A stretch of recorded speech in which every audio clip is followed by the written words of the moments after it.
Who the heck is PepTalks? I'm not gay, but I fantasize about Marco Rubio. PepTalks. PepTalks. PepTalks. Let's eradicate the Kung Flu. I'm literally coming. PepTalks. PepTalks. Who the heck is PepTalk? They want our women. They want our children. PepTalks. Sometimes no means yes. Grab them by the PepTalks. Grab them by the Marco Rubio. Obama is a racist. PepTalks. I'm literally coming. I'm literally coming. PepTalks. We found weapons of mass PepTalks. destruction. My fellow Americans, it has been confirmed today from PepTalks that we are indeed all high on politics. Good afternoon, everybody. Welcome to a new edition of High on Politics. I'm your host, Pep. Nice to see y'all. Hope you guys are doing well. Yeah, took a little minute there to start the show. Ran into a little bit of a technical difficulty. Who saw that coming? Who could have ever seen that coming on this show? I mean, it's not like we have technical difficulties. That's ridiculous. We're always running 100%, right? Right? Well, like I said, guys, I hope you're doing well. Yeah, it is Wednesday. Hump day. Yeah, I'm doing pretty well today. I'm actually feeling all right. We got the Stan here. He's doing well. He's nice and fed and happy. We saw the cranes today, so I feel like that was a good omen. And we have confirmation that the baby crane is okay. Well, baby crane, that thing's huge now, but it's going good. Stan, yes, Pep, you're on the case. Oh, you know it, Detective Pep, or Sergeant. Oh my God, Sergeant Pepper. Ah, crap. Crap. Do get her a stealth belt? Are you talking about my wife? She has she has like these little, for her, the stoma. She actually she has the I think that's actually what, the stealth belt. She has one for swimming. She has one for like everyday use. She's actually got them for all sorts of things. No, I appreciate that. Actually, her stoma, since you know about this, her stoma shrank significantly. So, her team is saying that she's healing up really well. She's gaining weight. She's doing well. I'm so proud of her. Like, she's sitting upstairs right now, probably watching this, probably rolling her eyes at me, but it's okay. Hey, baby. Hope you're doing well upstairs, even though I just saw you, 10 minutes ago, if that. We had to kick the cat out, by the way. The cat was being a little bit of a pain in the butt. Hopefully, we'll be able to let him down. But Tim Curry and Dolly Parton both dead at 80, just days apart. Spooky. Oh, if only, they come in threes, right? So if there's another 80-year-old that anybody can think of that might fit that mold, I don't know, man. I don't know. Because people were like, yeah, but it's people you like. I'm like, but everybody loved Dolly and Tim Curry. So I don't know. Maybe it's time for this third one to be like 50-50. Yes, Pat, from your mouth to God's ears. Hopefully. Maybe he's not. Hopefully God hasn't written me off entirely, Even though sometimes I feel like he has. It's okay. Man, we have a fun show lined up today. So, that shithead we were watching yesterday about, like, the Hassan thing? This guy that's, like, I'm pretty sure he's part of the Un-F America tour. I'm not entirely sure, but I know for a fact he's on Jubilee, smaller creator. He's a larger creator than I am, but technically in the grand scheme of, like, debate spaces and all this stuff, he's got 8K. I don't know, man. He rubs me the wrong way just entirely. Like, his demeanor sucks. Like, I don't know if that guy actually has friends, and I would warrant that he doesn't. I think that this is essentially his life. Oh, the greasy curl guy? Yeah. Greasy curls. There you go. Greasy curls. That's kind of funny. Yeah. Dude, he's a douchebag. Like, he really is just a douchebag. Because, like, even if you agree with his politics, he's just a disagreeable ass. Like, the way he talks about Hassan, and then he tries to do this thing where he's just like, well, you know, I don't really do that kind of stuff. Yeah, right, okay. I don't really go after Hassan, but I feel like I've been pushed. Whatever. But I need my syrup. What's up, some dumb beats? What is up? I hope you're doing well. I know it's a little rough out there right now. You know, with Tim Curry's death, and then we're still mourning Dolly. I mean, it hasn't even been a day, or hasn't even been a day. It's only been a day. I was a little too dramatic there, but he's a hack. He is. The thing is that, like, sucks about this kid is that, you know, he strikes me as somebody that, like, through high school, he watched a lot of Destiny, and he strikes me as one of the COVID kids. Like, he's definitely missing something where it's like, dude, your personality is as prickly as they come. He has the most uninviting personality I think I've ever seen on a YouTube channel. And then I looked at his comments. Dude, his community, oh my god, dude.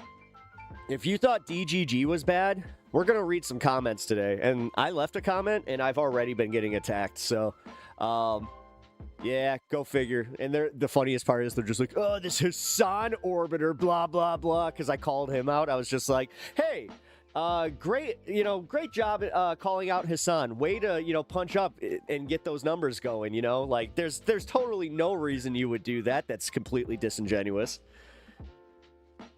I totally called him out for trying to get mention, or like, because he did get mentioned on Hassan. Hassan covered him yesterday, apparently, and that was enough for him to be like, whoa! Okay, well, it looks like I'm going to be able to do my show after all on this space tonight. Cool. Man, had I known that, I probably would have started at 4. Whoops. Yeah, my buddy just got a hold of me. Told me that he's not going to be able to hang tonight, so... I really don't get Destiny fans. I find him too boring to even be a locale. Yeah, I don't get it, personally. I never really have. He's just... I get anxiety watching him because he is just, number one, I thought that like 1.25, yeah, obviously we go and do that stuff. But the fact that he talks that way, like, there's something about him that is just off-putting. I don't care if he's smarter than me. He's an asshole. The thing is, you could be smarter than me all day, but if you're just an asshole, then fuck you. Like, I hope that you get exactly what you deserve. You deserve to be treated as an ass. Because I have a feeling if I was in the green room with this kid, he would be exactly how he acts on camera. He really is just a miserable person. And that's what sucks, is like, when people meet him, like, his own family probably says, yeah, my kid, he does politics, he's a miserable asshole. They probably say that about him, and they ain't wrong. It's how that kid debates now. Well, it didn't really work on Tim Pool. He's delusional. He didn't look great. That Jubilee video, honestly, it kind of it didn't make Tim look good, obviously. And that's going on. Can I really say anything, more demeaning about Tim Pool than, just he does to, like, as far as, like, the person that is Tim Pool, like the public persona that is him, he puts it out there. So we know what we're getting with that. But this kid, like, just going at it, like, yelling at him, number one, which, that's not debate. Like, this fucking, like, you want to talk about woke scolding? Holy crap. Tim is his own worst enemy. The thing is, he will never admit that he's kind of dumb. Like, and when he does it disingenuously, because, like, me, I genuinely do not think that I'm smarter than, most people that I interact with, like, when I'm here, or unless it's obviously a right winger or something like that. That's why it makes this a little bit more difficult, because it is like, oh shit, this is a shit, like, he's a shit lib. He's a shit lib. And he probably does know more about the actual poli-sci things of, like, the goings on of politics and all that shit, but it doesn't matter because he doesn't understand it. He doesn't understand where he's at. Doesn't make any sense. So you're just going to sit there dead center, pivoting right and using right-wing framing for everything, but then saying how you are, like, your main mission is to just be anti-Trump. We need to get Trump out of there. Okay. By what? Using their framing and making sure that the Democratic Socialists lose? The primary's over, you dipshit. So now it's like time to grow up, put on your big boy pants, and start voting for people that you may not always agree with. That's how this goes. We've had to do it a lot. See, on the other side of this, as somebody who's not centrist, I've had to eat a lot of shit just going and voting for a candidate that I knew was more corporate than I could care for. Hell, I even voted for somebody that, turned out to be kind of Zio. Yeah, it was kind of weird. You know, all of a sudden they started saying some weird shit about Israel, and now it turns out I'm not in his district anymore, so I can't really do much about it. So, but I just admit it. It's like, yeah. But it's not like he was running as a Zionist or anything like that.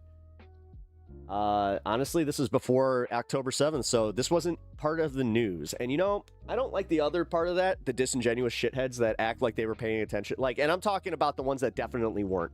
Yes, there were journalistic, like, people that were kind of paying attention, but you got some frauds out there that once October 7th happened, they pretended that they have been paying attention to this since 2003 or beyond even, and they haven't. They're just liars. Because I've literally gone through some of these people's social medias, and there's nothing, literally nothing until October 7th. So, yeah, it's bullshit.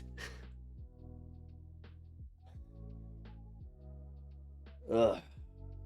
I'm not even making this about the actual conflict or any of that. It's literally just the disingenuous, like, oh, well, it's always, like, again, it is an open-air prison. That's a fact. They have been living in an open-air prison for decades. That's a fact. But to act like you have been an advocate for Palestine before then, when nothing on your social media tells me otherwise, I'm calling bullshit. And this is not about, like, me calling out leftists or anything like that. This is literally about calling out just shitty fucking disingenuous people that would gladly throw me under the bus. So, yeah. I knew about Israel in 2005. My aunt lost her job. She worked at Caterpillar. Yeah, see, this is the bitch of it. I have known about it because like in 2003, when they were about to have a hot war with Hamas, we were praying that it would. We were literally praying that it would happen because I didn't understand that I was part of a Zionistic spirit, like literally a Zionist sect of Christianity. Like we were evangelical Zionists to the point where I've told you guys this so many times where, when we would pray, like we would not only pray for the actual war to happen, but, we would just say like, welcome us in as the children of God. And it wasn't like, you know, we were saying this about Jewish people. We were saying this about like, no, you're our placeholders. So once, you know, Armageddon, starts ramping up, we're just going to come in and take your land. I mean, wouldn't that be a bitch? Wouldn't that be the ultimate, like, hey, I mean, for how Israel's been acting, I'm not sure if I would actually be mad about that. It's like, hey, turnabout's fair play, bitch. Yeah, I was in a Christian cult. Like an actual Christian cult. And they hit it pretty well. Like they would do this thing where they would make it seem like we were like the normie. Like, you're normal. You're an evangelical. Yeah. Oh.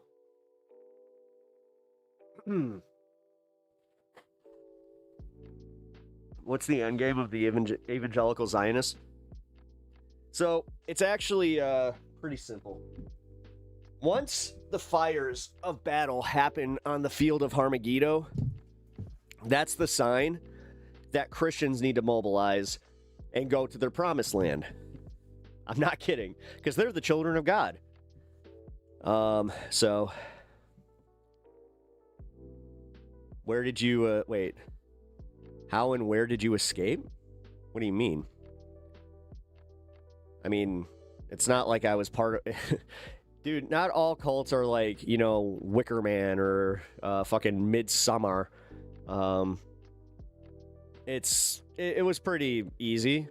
You left, but like the thing that sucks is I got excommunicated from my church. I got expelled from my school because they were literally tied together. they withheld my school records, which we did. We threatened them with a lawsuit, and then they gave me my school records. But yep, didn't even have to get a lawyer for that one. I would have been careful with the Kool-Aid. Yeah, right. Pep, why don't Christians just take the promised land right now? I don't know. I actually asked that. I remember asking that, why we weren't trying to go and take Israel, because, but the thing is, it's like it's kind of like a semantical reason, because technically the Jews are the ones that need to have it happen to them, I guess. Because, yeah, you mix in a little Old Testament with it, and that's how it goes, you know? But doesn't that kind of make sense, though? Like, the white Christian American, like, doesn't that just speak to how they are? Where it's just like, oh, yeah, no, like, totally. We're 1,000% okay with coming and occupying your space. We don't give a shit. But like I said, this this being Israel, it's a little bit funny, not gonna lie. Yeah, Rapture comes after the war. Yeah, that's why I said that I wouldn't put it past, like, Peter Thiel to make a literal, like, drone Jesus, where they, like, make a chariot and they, like, do the thing where it's, like, it's totally a drone, but it looks convincing enough to where they're like, look, it's Jesus on his winged horse, look, there it is, and boom. Then they have the reason to just get rid of everybody. All right, give me a sec. Got one of those. It's not even allergies today.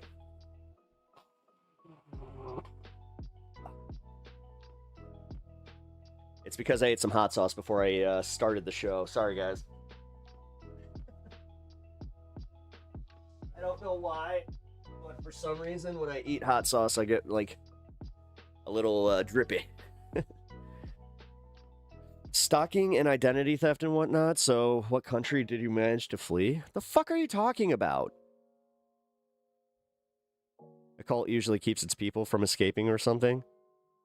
Why are you being, like, really weird about this? That's not how it goes. No, Scientology and certain cults do that, but some cults are not necessarily labeled cults. Like my cult, or like the one that I was technically part of, I don't think that it would be labeled as a cult, like through your, like, the American cult system.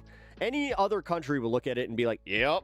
Because the way that I view a cult is anybody that, like, they take a tenant, you have a power structure, and then you're told only through that power structure will you be truly found, and if you do not adhere to that power structure, then you will be lost. And once you're lost, there's just no saving you.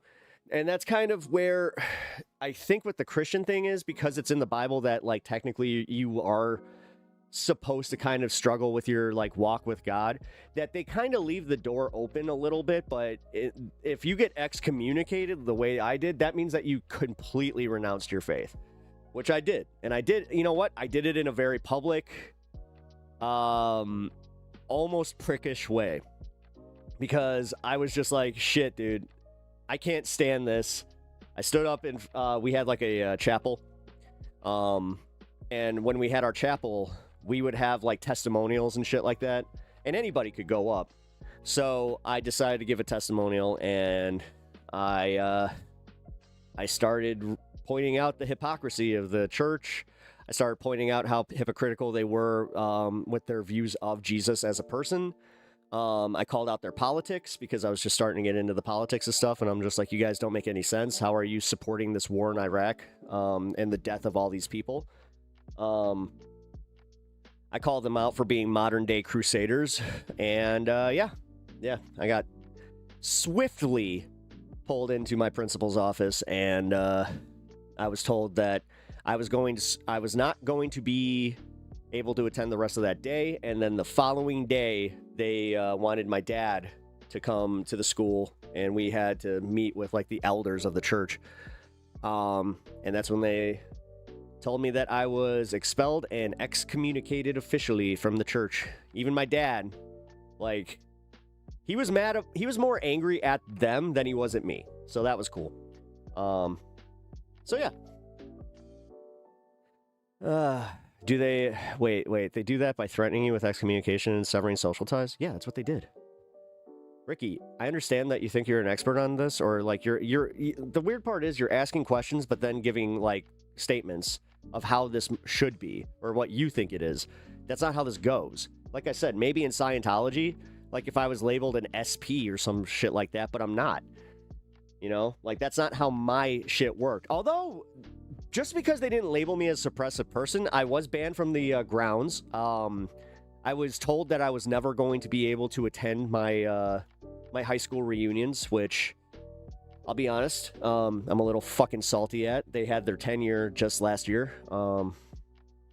Because I went to that school from fucking kindergarten all the way to 11th grade. So, are you team? I'm not a team, dude.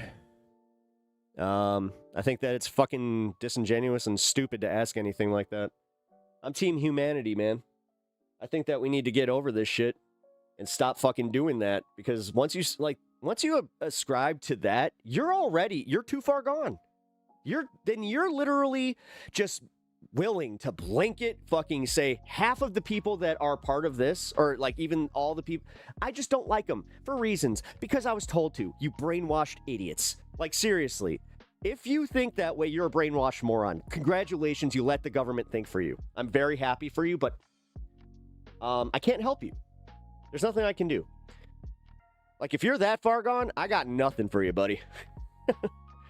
Dr. Zeta, how's it going? Welcome to the show. Appreciate you being here. If this is your first time, welcome to the show. Same with you, Mike, or Mikhail. Sorry. And also Ricky Hearn. Ricky Hearn, I know this is not your first time here, but yeah, welcome to the show anyway. Where did I ask for help from your clown ass? I don't know.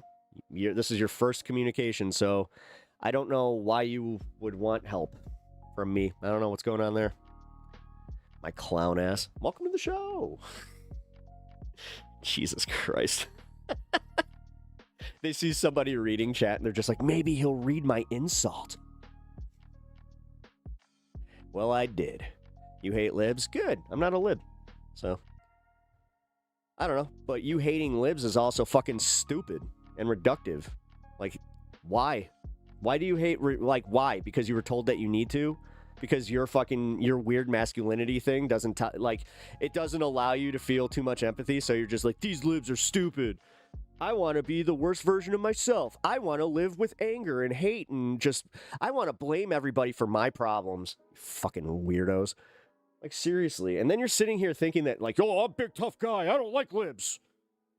There's nothing less manly than your performative masculinity bullshit, which realistically just tells me, it's like, oh, you've never done therapy. You probably are actually violent.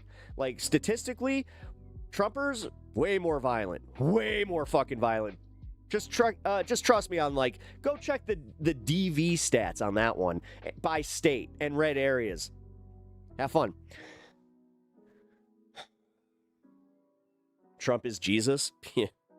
If you think that, okay. Well, you ain't going to heaven. That's called idolatry, my friend. Yeah, the book of Matthew really doesn't like that at all. Book of Mark actually has some laws of God right there. Actually, yeah. Anybody that puts a man over the, or says that, like, a mortal man is somehow God or Jesus, like, that's not how reincarnations don't work like that. Plus, you can't believe in reincarnation in the Bible at the same time. They actually are literally antithetical to each other. But I always love Americans when they do this. I love it. Dude, they conflate this shit that they learn, half learn, by the way, because a lot of these people, they might as well watch a PBS documentary, absorb maybe 4 minutes of it, and then fuck off. Because that's, like, seriously, what a waste of time to send all these people to school, and this is what you got. So, yeah. Have fun? Okay, I will. If that's your version of hell, then I will. I will have so much fun.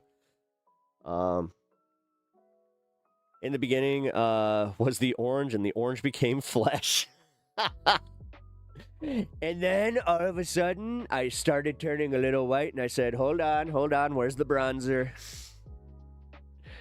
Vertical stream tonight is already popping off. Yeah, no shit.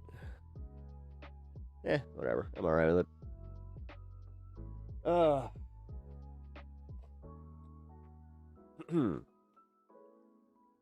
Alright, give me 1 second here.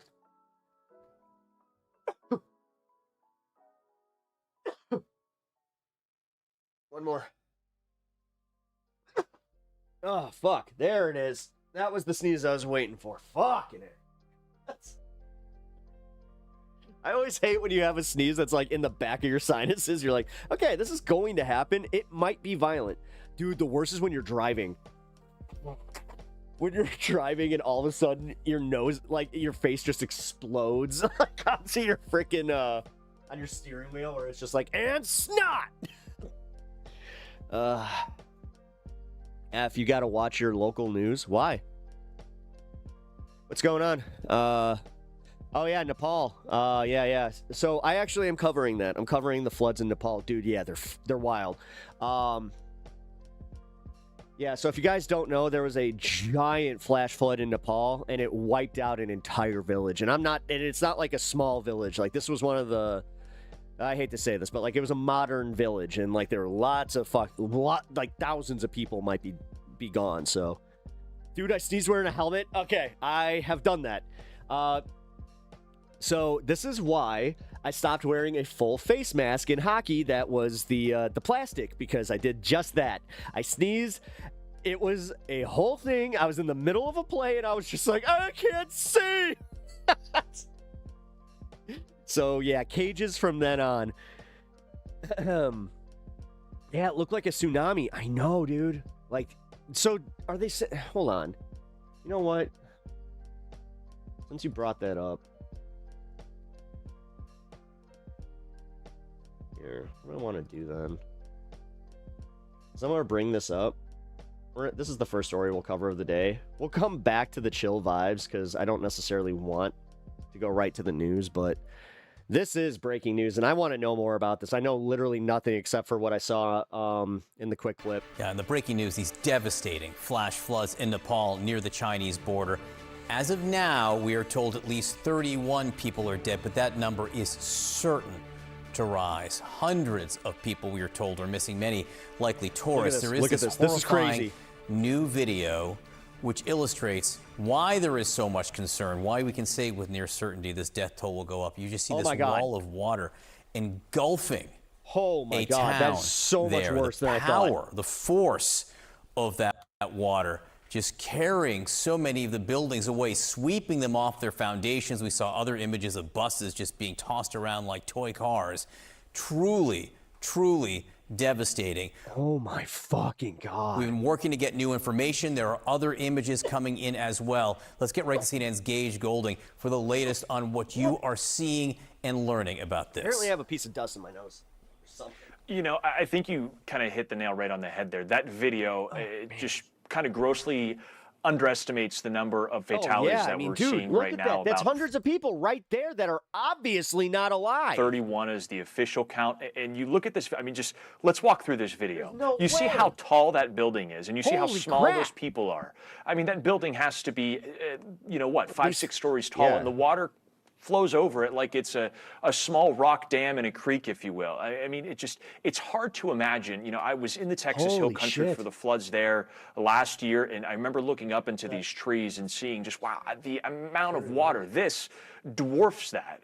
And not to compare flood to flood, but the amount of water is hard to truly understand. And the numbers, again, they are going to change and unfortunately dramatically increase. But the number of people killed here, 31, there are hundreds missing, including around 400. How often does this happen? I've never seen this in my life. People. That's according to the Nepal Tourism Board. So what happened? Where did this water come from? Was this a river that was on a mountain? Because, like, how the hell did that happen? From 7 different nations, including the United States, the UK, South Africa, India, Australia, Netherlands. This is a very touristy town. As you can see those tour buses there being pushed away like toy cars. But there's one video I really want to show, and I day after tomorrow. want you to listen to it because it truly... Yeah, but Christians are sitting here like, oh, Jesus, Trump is, you know what? Trump is Jesus.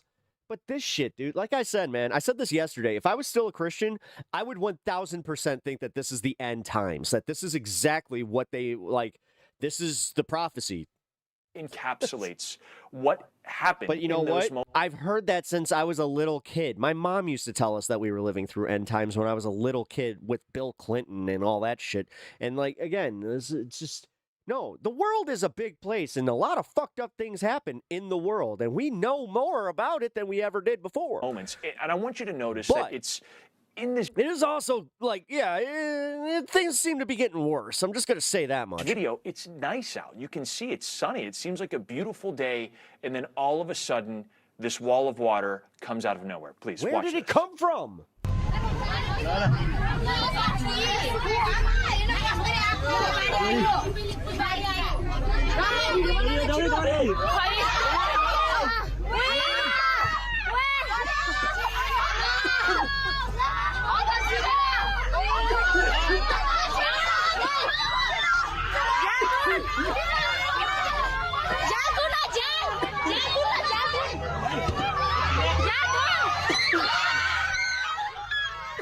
I mean, the shrieks in their voice, you can only imagine what was going through their mind there. What you see in the beginning of the video is people just standing around, maybe hearing the water rushing down, but they weren't panicking in that moment yet.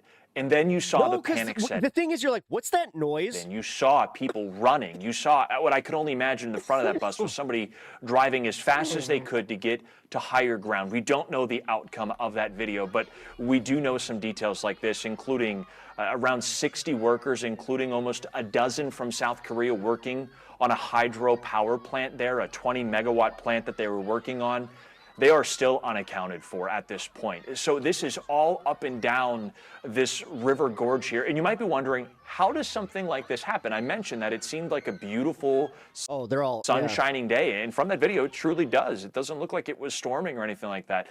From what we have right now is it sounds like there was an earthquake registering about a 4.4 magnitude according to the USGS that triggered a landslide that lodged into a river, partially blocked the river, and then it went.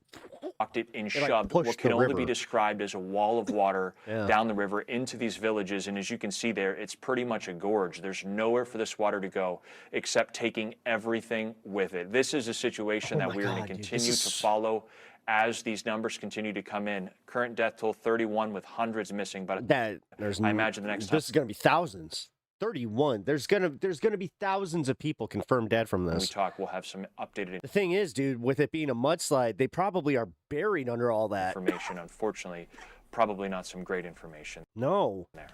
No, Gage, you showed while you were talking. We saw the. No, guys, I'm not gonna play the news game. Like, I'm sorry, those people are gone. You don't survive that. Those buses being swept away there, their parking garage. This is an aerial shot right here, just pointing out. You can see where the floods came in, way overflowing the banks there. I don't know if there were other buildings there that simply got swept away, but you can see how many buildings the water just simply completely. This was 5 hours ago. Passed through as it swamped. Hey, Jess. That village. Obviously, the video of that school bus, those kids shrieking, is terrifying. The one hopeful thing there is that they seem to have made it through, right? Yeah. I mean, the video made it through and the water did not reach those kids, but it is horrifying to hear their shrieks there. Gage, we're going to let you dig for more videos. No, I mean, that literally seems like it is in a Godzilla movie. If you can reach people on the ground there, thank you so much for sharing and then just, oh my God. I want to bring in our meteorologist now, Derek Van Dam, and you'll have been listening about, like, to what happened. Our guest there explaining what he believes may have happened, and it's pretty frightening stuff when you consider what we have just seen. I mean, these images are absolutely devastating. Becky, we're trying to understand it in real time, just like you, just like the individual, the authoritative individual you talked to from the Nepalese government a moment ago. But let's talk about what we know, and let's talk about the cascading hazards that this area is so prone to. We know that this is the monsoon season across Nepal. We know that August but there was no rain. Is in the height of summer. We've got thousands of glaciers that line the Himalayas across this area. And this part of the world, because of climate change, is warming 2 times faster than the global average. And then the earthquake, it knocked the glacier. So what Oh that's my doing God, is dude. accelerating the loss of Yeah. But let's build more data centers. ice from these glaciers. And what that's doing is causing, or at least creating, these glacial lakes in some very precarious positions high into the mountains of the Himalayas. Now, this is kind of a pool of water, right? You can't even swim. I'd be so screwed with the amount of force that ripped through that. There's no it doesn't matter. Right, that is often formed by these melting glaciers, but it can also be filled It's a by tourist spot. the Makes sense. excessive Yep. rain from the monsoon season. So these cascading effects, not to mention an earthquake that was registered in and around the location of this disaster. What war crime did Nepal commit to deserve this, though? I don't believe in God, so none. I could have. This is the bitch about not believe, or like this is. I'm gonna just say it. When you don't believe in God, then you just you recognize that things are kind of random. Yeah. But the thing that it really pisses me off is when you don't believe in God, you also look at climate and then you look at I don't worship science. I don't worship climate science. I just understand it. I understand how the fucking wind currents and our jet stream work and all that. And yeah, that's what this heat's doing. It's changing the jet streams. And then there's these little heat pockets it's going to cause exactly what these scientists were telling us 20 fucking years ago. 26 years ago. You guys remember when they were making fun of Al Gore? Yeah, you guys remember that? Yeah. Well, it turns out he wasn't fucking wrong. To this river being dammed up, these glacial lake outbursts, this potential of a glacial lake outburst. How far up your own ass do you need to be with your stupid politics to fucking ignore this? Being exacerbated because of these culminating problems that puts and then also be a disingenuous asshat and not admit that you're just doing it because it's you're uncomfortable. You don't want seriously are I'd rather hate trans people than recognize the science behind some shit. You're so fucked up if you are like that. Million people at risk that live in the valleys below across this part. Unless it happens to them, then they'll just be like, "Oh my God!" And then they'll literally. This is my favorite part about how disingenuous religious asshats are, is they will say that somehow, some way, they deserve this. They brought God's wrath. But if this happened in Texas, like it did with that church camp, that was just, God works in mysterious ways. Nepal and China border. Now, ice loss here since the year 2000 has doubled. So that is one of the concerns here. So when we think about the earthquake that was located right about there, if there was any kind of debris, we're talking ice, we're talking about rock that's been destabilized from the Natch, I hate to say this. I mean, you're the closest country. Increase in temperatures, the fact that it's still monsoon season and it's likely rained across this area, that obviously destabilizes the ground, and any of that rock and debris falling into what's up, man? The rivers and the gorges below can easily dam up that water. So if we have a glacial lake outburst, if this is indeed the problem, these same people jeered at a dead cop because he had a Middle Eastern sounding name. Indeed the cause of this deadly flooding. Oh yeah, that's right. Where Trump's guy had to literally be like, no, don't boo. What's wrong with you? It was made worse by I love when they fucking melt-off figure out how racist people are. They're like, oh, Jesus. From glaciers, thanks to monsoon rains, the increased temperatures across the planet, this area warming twice as fast. These are the culminating factors that can lead to these disasters. We've seen it time and time again. A glacial lake outburst that happened last year, similar effects, devastating impacts. And it is very, very scary to not only see these videos, but to live at the base of these. All right, here, let me get some more coverage of this, because this is crazy. Are you kidding me? Nobody else is covering this? Wait, Wisconsin Panda Express employee stands on fryer? Videos, and we'll cover this in a minute, but again, this is a little more serious than that.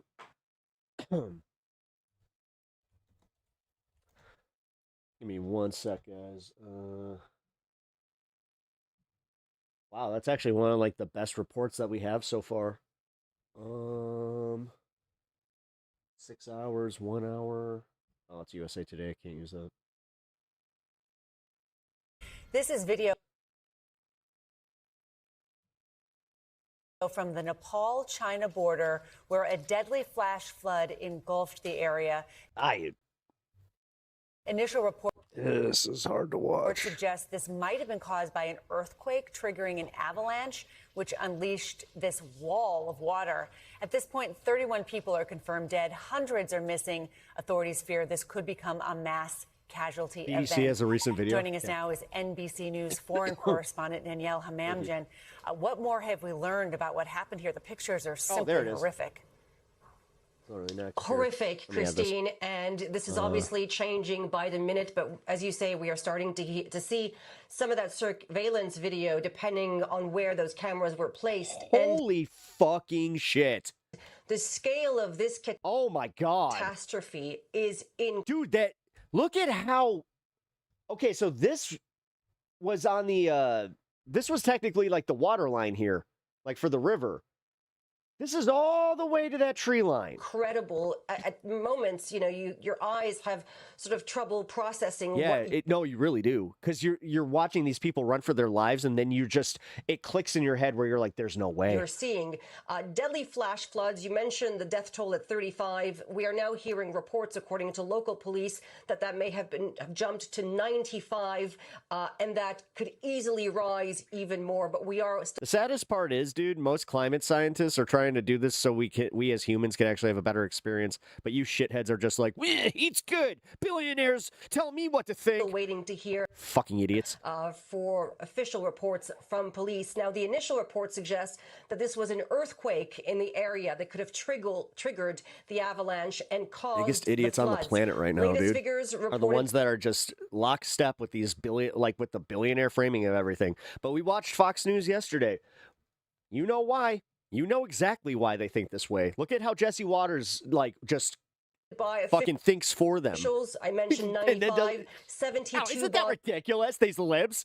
Isn't that ridiculous that these libs just want a world where we have water and food that we can trust? Isn't that ridiculous? And healthcare? What a bunch of fruitcakes. These, they say, have been found. Hundreds of foreigners missing. This is a... where is this? This is in Nepal. According to the tourism this is on the industry. border of Nepal. Among them, 12 UK nationals. British media here is reporting that among them is a minor, a 13-year-old who might have been part of a group of travelers, 105 Indians, Malaysians, South Africans, 1 Australian, and, Christine, at least 3 Americans. We're going to keep our eyes on that, of course.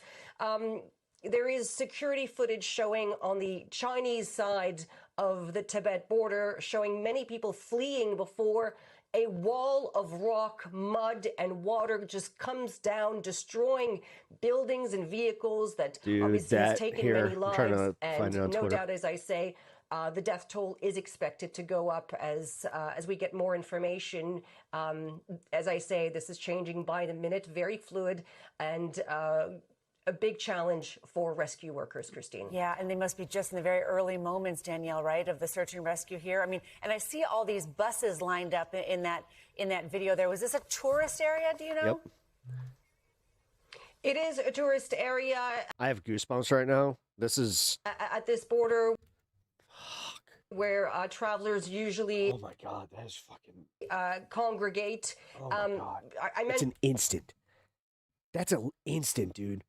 You understand that those people literally just they blacked out and just it's going to be a very big challenge for rescue workers. This is happening in a mountainous area called Rasua. Yeah, could you imagine? And it's like, could you just imagine your day? You got your travel itinerary. You got you're in the tour bus, and then just whoa. Population 50,000 people. Less than a second. To officials, the river flowing downstream to India. So authorities have warned that a second flood now may occur since a blockage is still lodged upstream.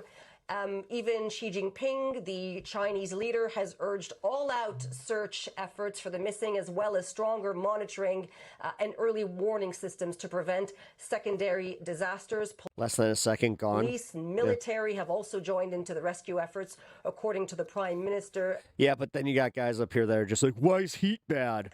In like I said, There's people here that are they're just going.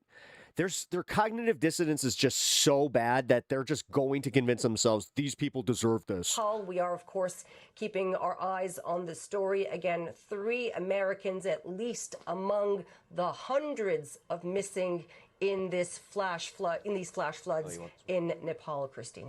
All right, Danielle Hamamjin, thank you so much for that reporting.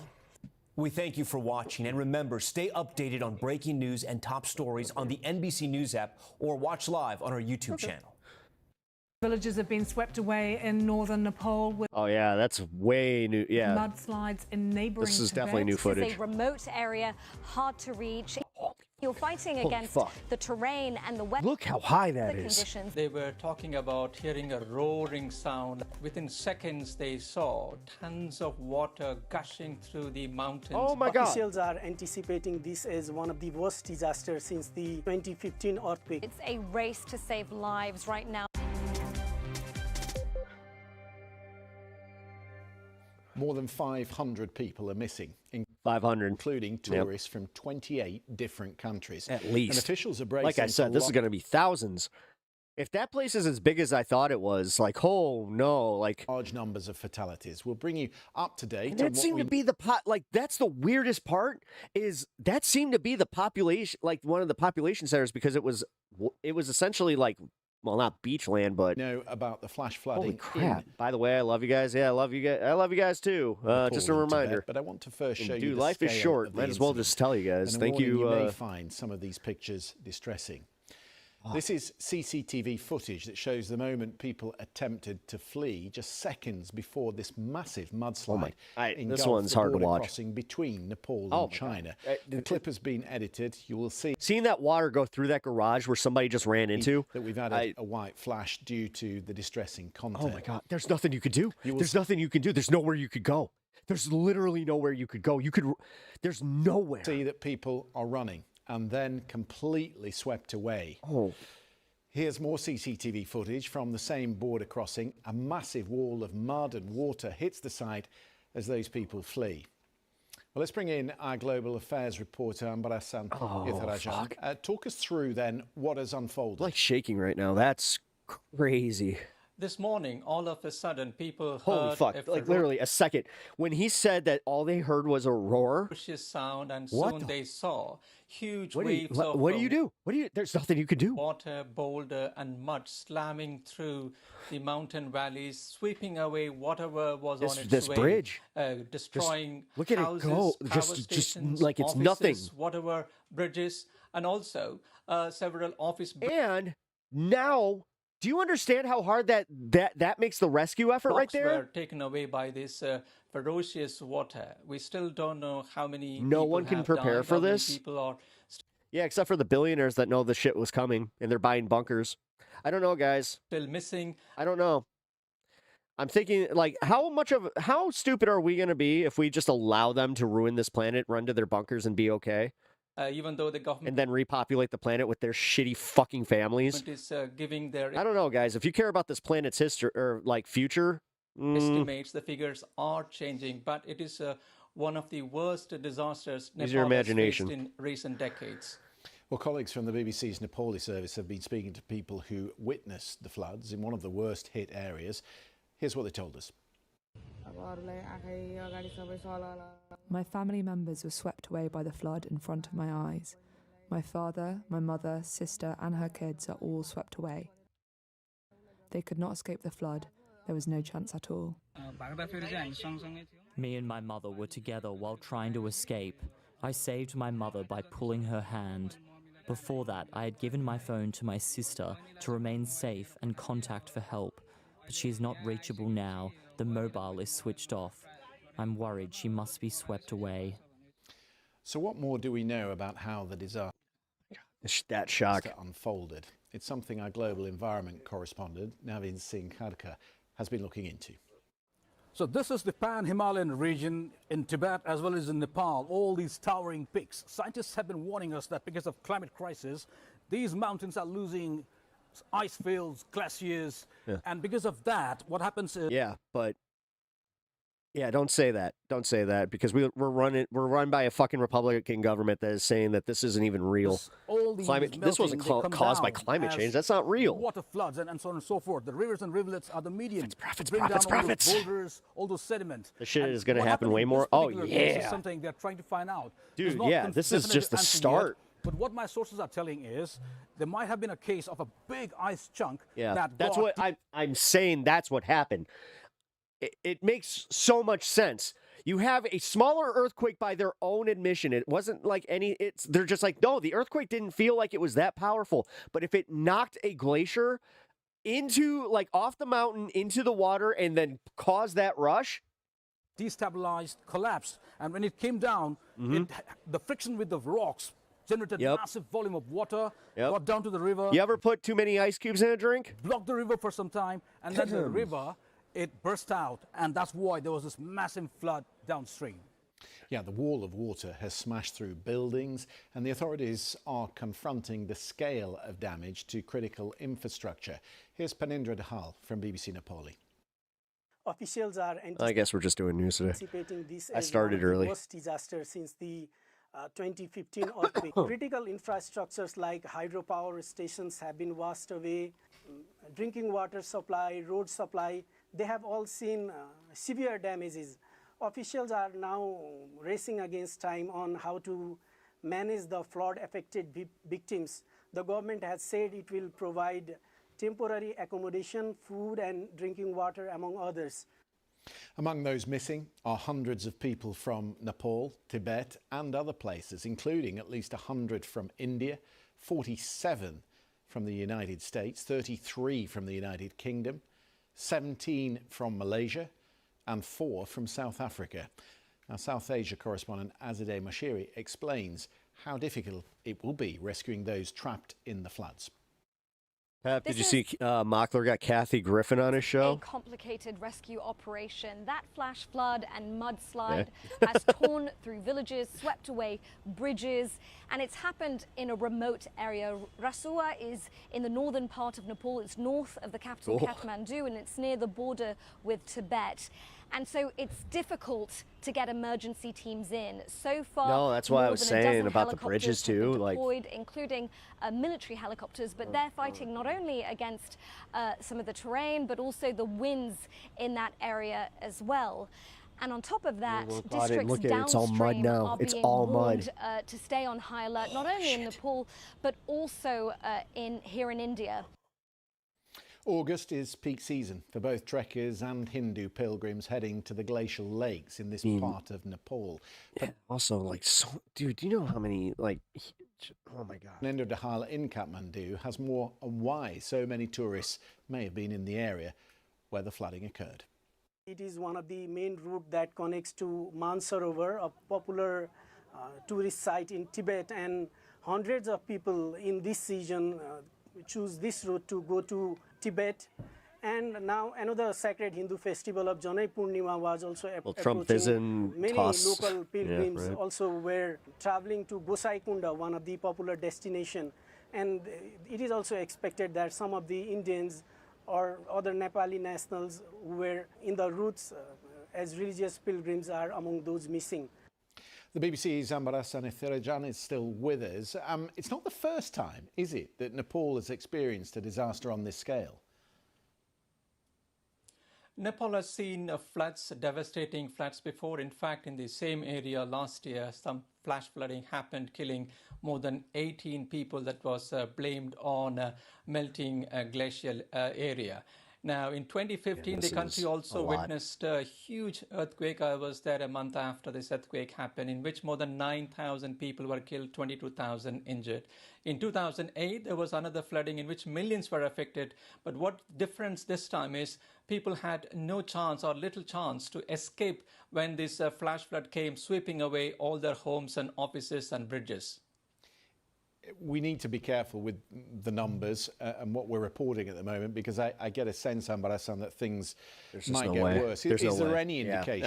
It's almost irresponsible, like, to start reporting numbers of how bad this could be. Now, the officials are estimating what could be the damages in several villages. In fact, the The task is so enormous. Oh my God! So we're just seeing the one? Several villages, several townships. Oh my God! We're talking about hundreds of tourists, including foreigners. Now, the whole issue is about the infrastructure damage Came in too fast to get the away. country. Now, Yeah. already they're estimating more than $100 million worth of damage. But the problem is people had no time to escape or leave their homes because it came all of a sudden. So the numbers can increase dramatically in the coming days. Amber Assam, thank you very much. Those for people that. right there are lucky to be alive. That is all you need to know. If they were for the time anywhere being near about the that. devastating and deadly flash flooding on the Nepal. Near lunar eclipse coming. Oh yeah, it's Thursday, isn't it?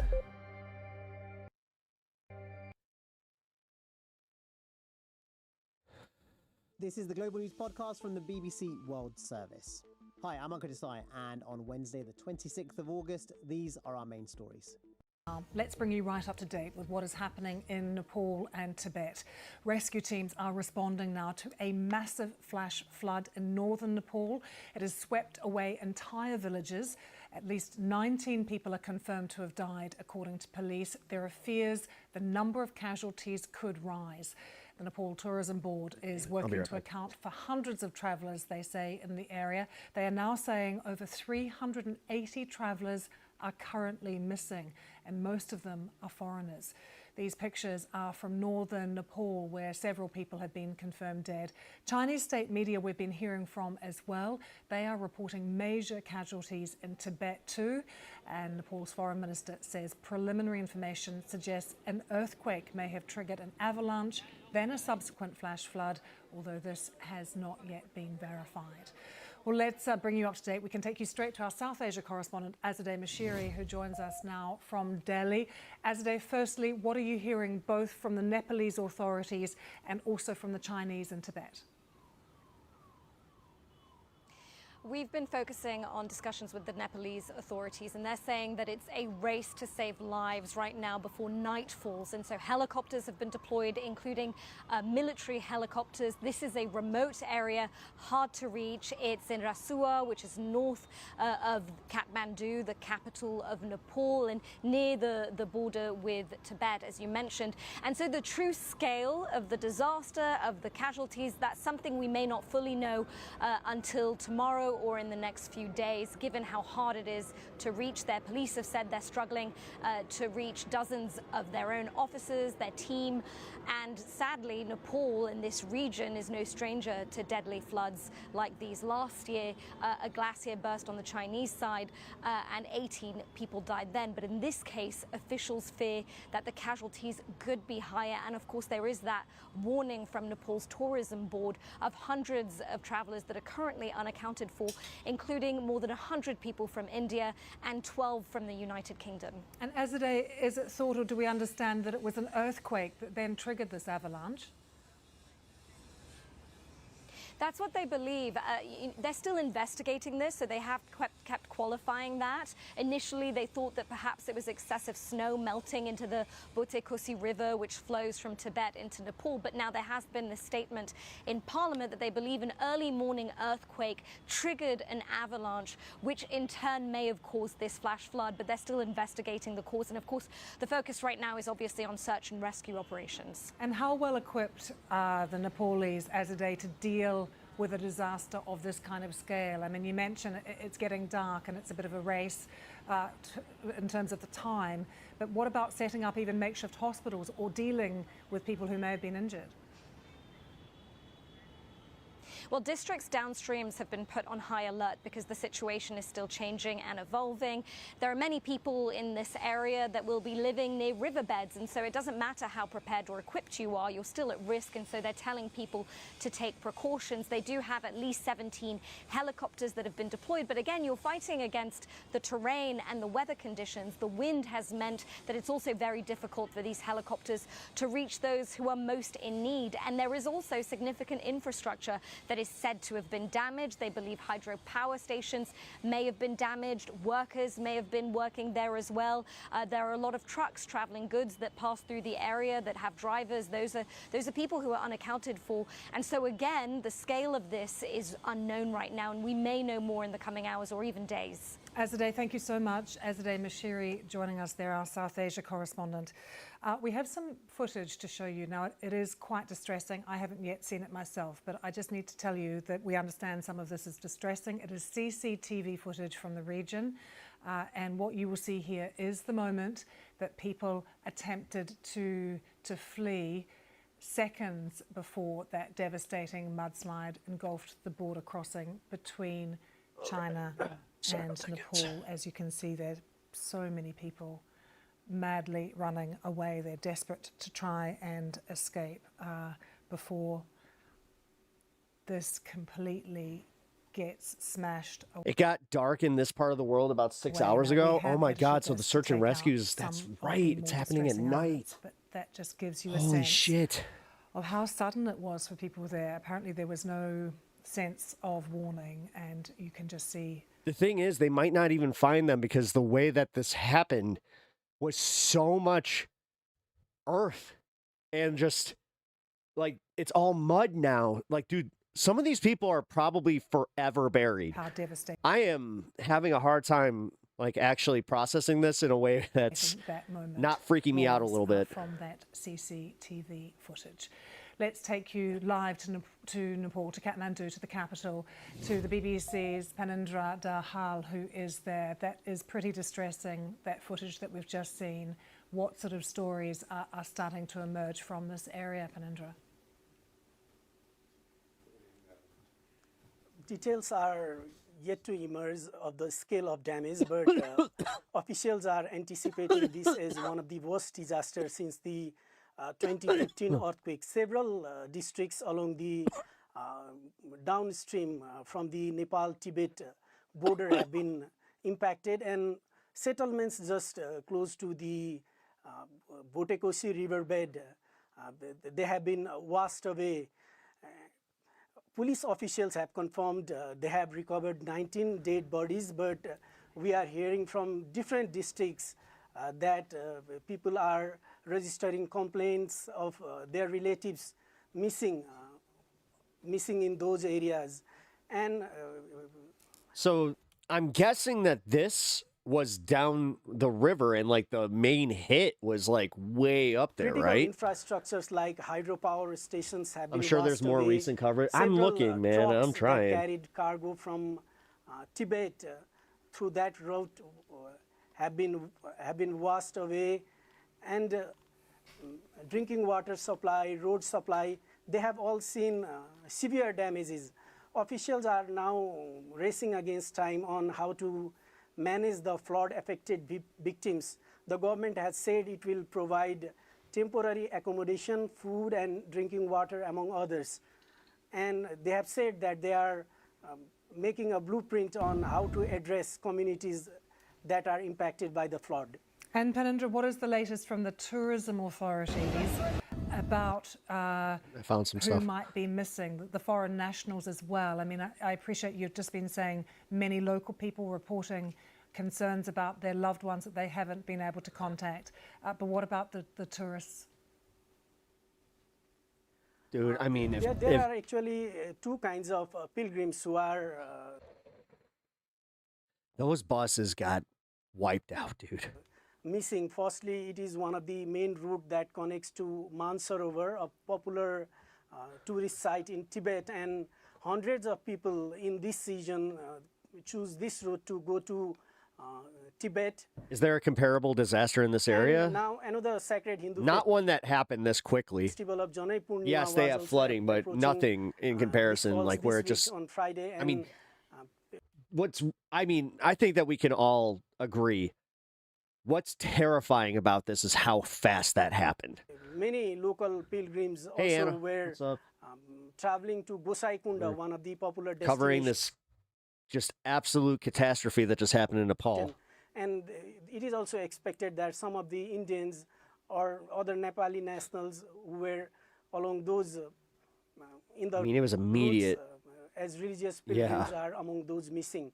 Officials have so far not been able to categorically tell about the status of rescue operations regarding those personnel.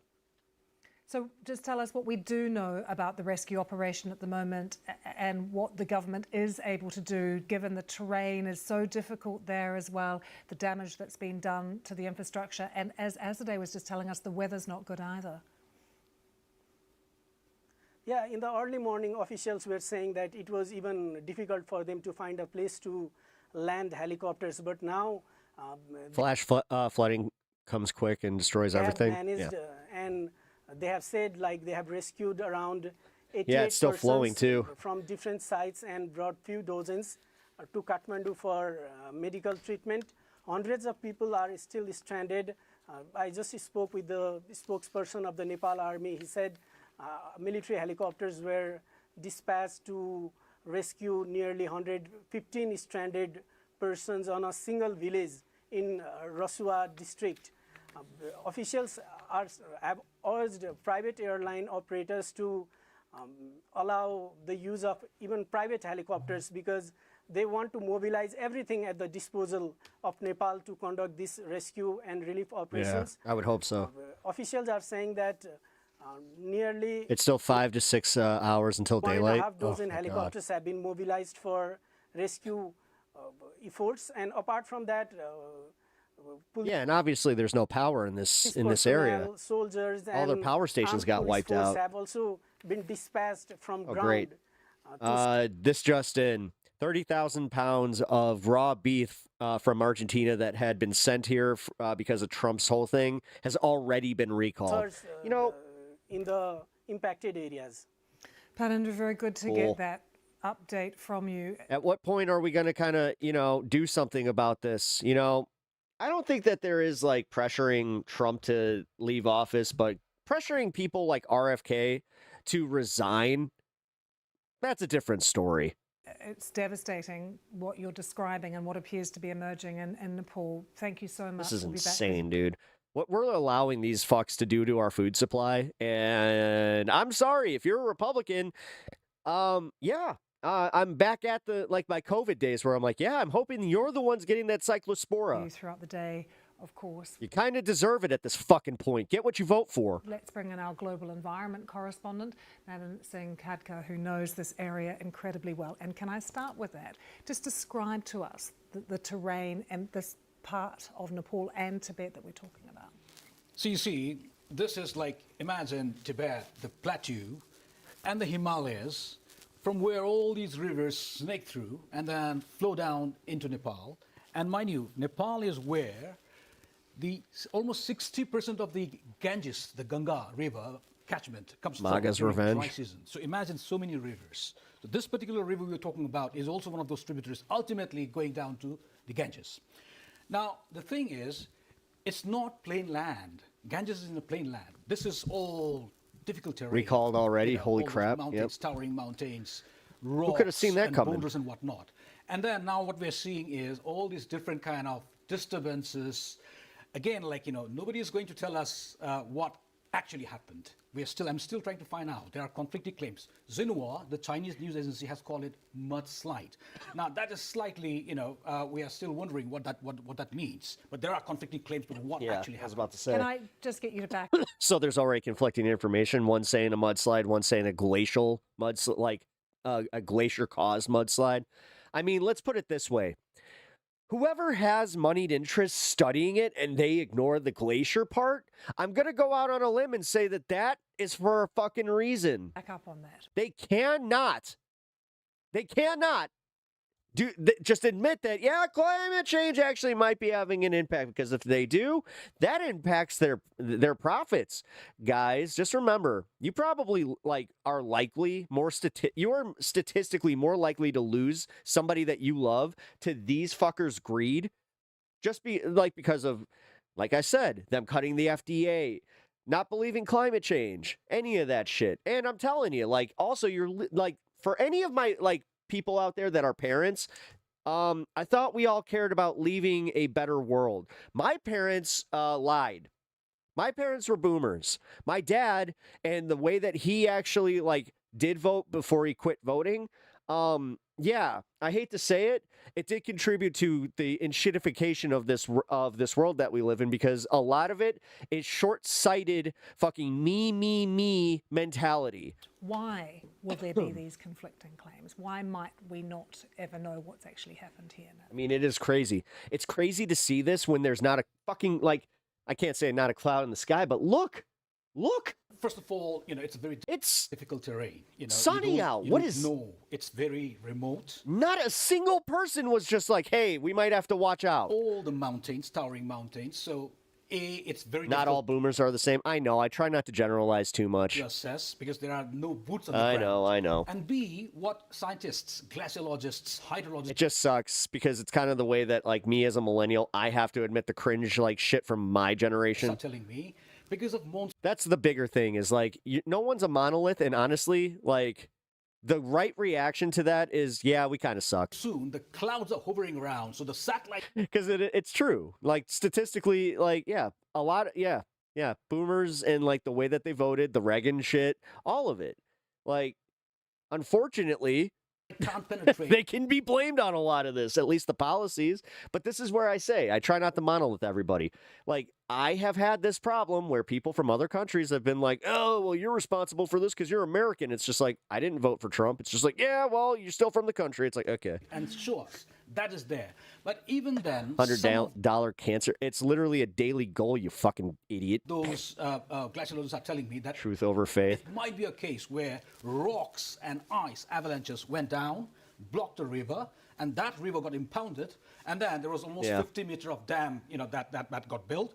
That was burst out. Now, again, that is just a theory. We still need to wait. It explains why we all feel the loss. It could be a case of Glacier Lake outburst flood. Last year, just quickly, around the same place, glacial lakes were involved. But the question is, we have no idea. The question, the most important question now is this being monitored? Is this being communicated? That is the big question now. Whenever things like this happen, these are the questions that come up. Hey, I'm a cool boomer. F Trump and his cabal. Last year, we should remind. As I said, guys. And our viewers, 18. When it comes to it, unfortunately, it's just something that we all have to reconcile with, is that yes, like we try our best, but I'm going to have to also say, yeah, my generation is likely to also be a failure. My generation, you know what? I'm going to admit something, and this is going to be rich because I don't have kids, but I'm going to just say it. My generation are worse parents. They are. They really, like, because emotionally, not necessarily. Like, they're way more open to saying, I love you, and actually giving, but they're also more likely to let their children do whatever the fuck they want. And they're the ones, like, that soft parenting, like, that shit failed. Because there's a bunch of, like, I have seen some of these, like, I've actually seen this. I saw one of my friends had their kid at 17, right? He is now 22 years old. He has the worst anger issues I've ever seen. And the thing is, he used to be one of those kids that used to hit people all the time. His mom never did anything about it. That's the problem. 18 people died after a glacier burst on the Chinese side of the border, right? See too much of that in my own fucking generation, so I'm going to call it out. Yeah, we have also failed our children. We've also failed our children on the fact that we have not done more to stop this shit. That's what happened last. We're leaving when I ship off, likely this world will be worse off than when I got here. Isn't that that's kind of the opposite of what we would like to do, right? So how much communication is there going to be right now between the Nepali government and officials and the Chinese? So what's up, Rev? Now, when I'm speaking to officials and even, independent authorities, they are saying that they are not getting anything as such from the Chinese side, just very, very informally. And they are saying that it could be the case of ice and rock avalanche. It could be.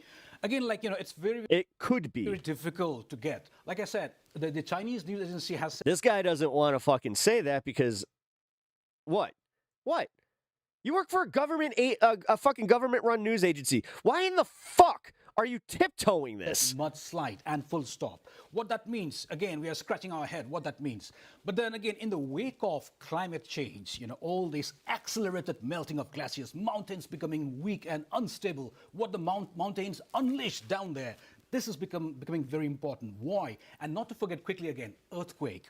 I feel like the Civil War and World War II are still going on. Nazis and the slavers Some are still also fighting. associating this with an earthquake. We don't know for sure if it That's not true. was earthquake, but there was an earthquake around 4.5. That's ignoring that everything did get actually better. See, I hate that fucking mentality of ignoring how actually good things were and how much progress we did make.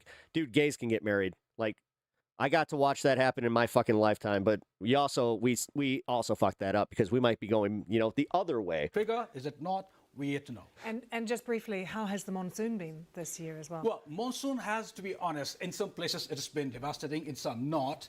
El Nino has yet to, we are seeing that El Nino, because of El Nino, it's been less strong, less, deficit rainfall in some places. But then again, like, floods and landslides are regular phenomena. It's not been that devastating, but this one, what's happened, is definitely a big thing. Yeah. Okay. Thank you so much for that, Nevin. Not saying the good didn't happen, but the wars all continue. Of that context is so interesting and so important. I don't necessarily agree. I know you're making more calls, and we're trying to establish exactly what has happened.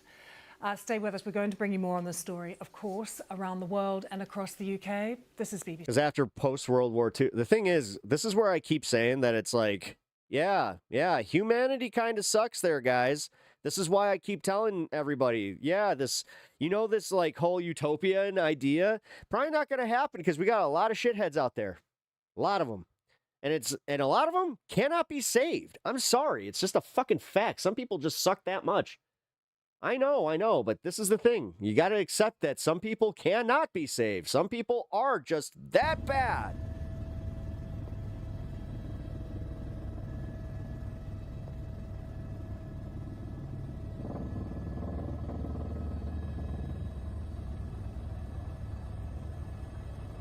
Because that's another thing I see too much of is like this weird Munchausen syndrome bullshit with like liberals where they're just like, we can fix them. And I say liberals specifically. They're the ones that still cater to like the Republican base where they're like, oh, we can fix them. We can save them. Look at Haiti. Oh yeah, I know.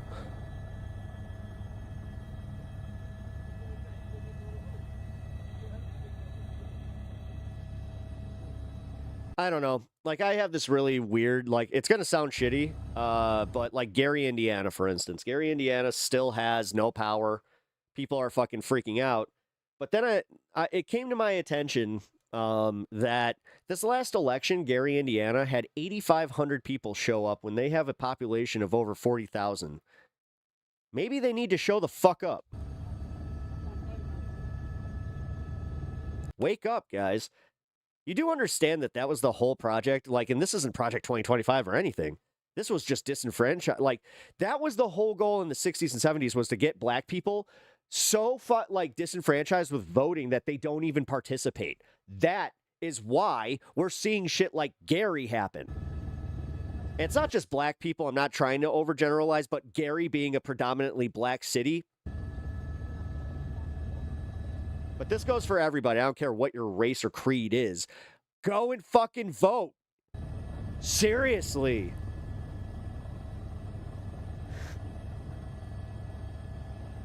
And the other thing is, too, the whole both sides are the same coin. Yeah, that's a psyop. Like, honestly, if that was true, then we would not vote. We would just have just an oligarchy or like this performative bullshit. Like, no, we can still vote for the fucking people in our local governments to make these decisions and push back. But no, everybody they would rather be lazy about their shit, rather throw their hands up and just go, I don't care. Life's too hard as it is. I just gotta work.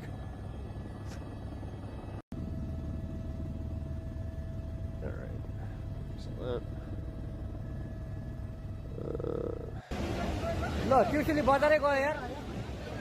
So holy shit. We didn't see that bridge get wiped out. Saw it go under. Oh my god. That's.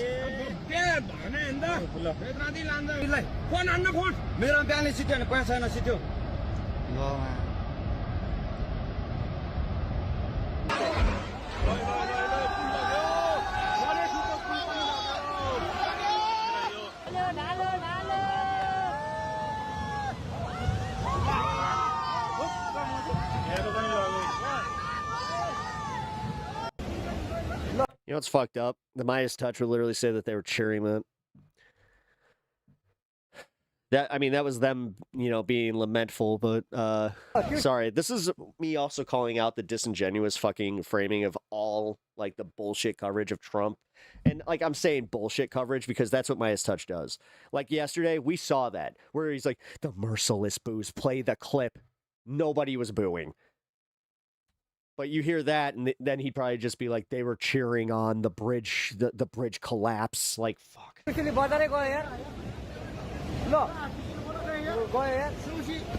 was more of a, again, just a, to rip Midas Touch. Oh my God! Did you see that van just speed across the bridge?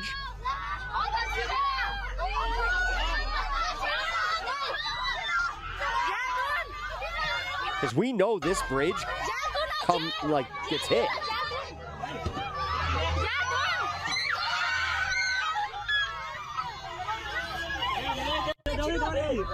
At 7:15, we ain't got no food, no electricity. I paid $2,500 for power. I'm still out of power 2 weeks later. NIPSCO full of shit. They ain't did nothing for us. I'm in Gary, Indiana, a majority black city where tens of thousands of people have been without power for 2 weeks following severe storms. And I already know what kind of flack I'm going to take for saying what I said, but I said it. Never seen a storm so. Get out and fucking vote, guys.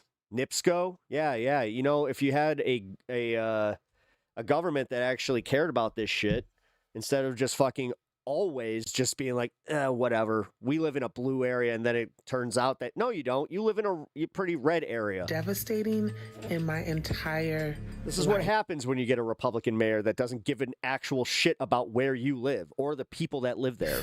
Residents in the region have been outraged with their power company, NIPSCO, Indiana's second largest utility power company that services 1.4 million Hoosiers. After about day 3, a lot of us were getting worried. Okay, we pay our money, we pay our utility bills, but we have not heard from NIPSCO. While infrastructure is being developed.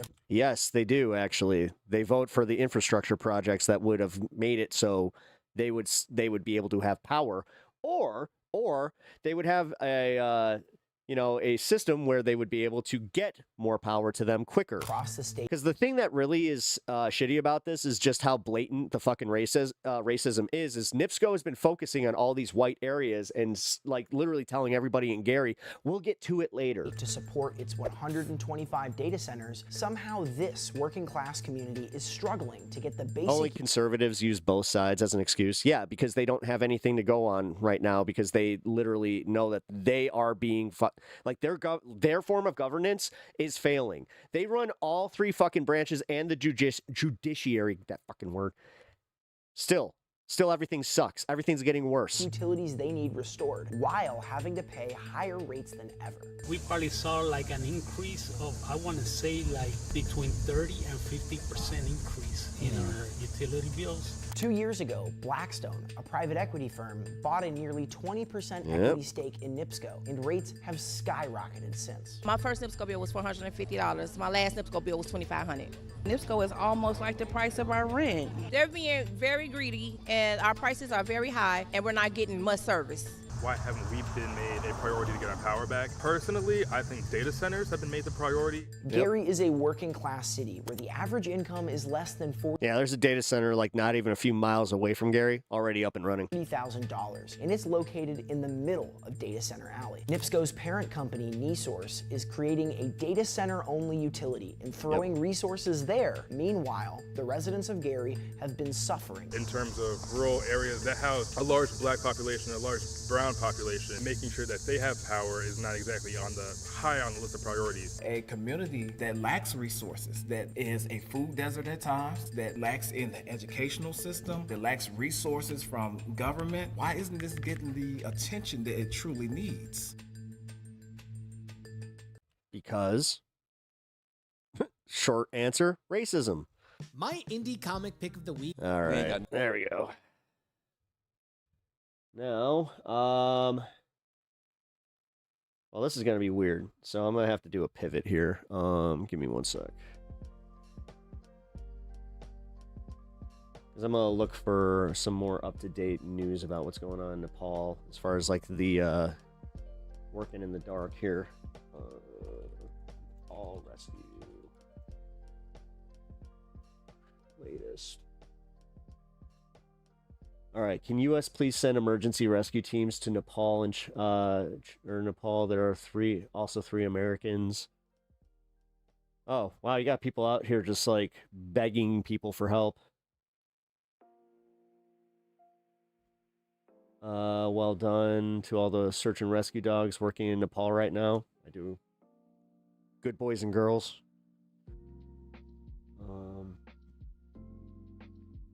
Rescue starts in Nepal on Everest. Wait.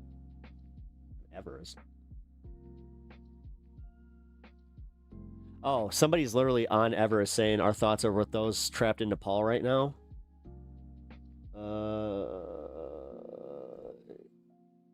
Indian relief to Nepal is going to... Wait, all right. So apparently India is taking charge of the rescue operations, it seems like.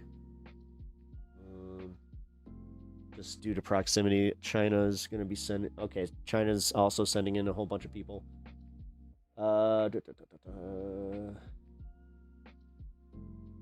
Elon Musk completely silent. Go figure.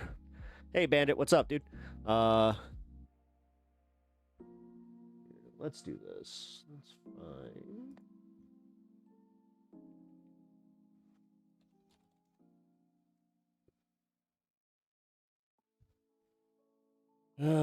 Why did that have to be 1 hour ago?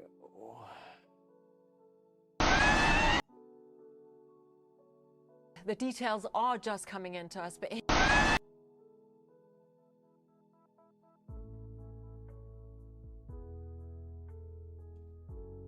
Okay. No!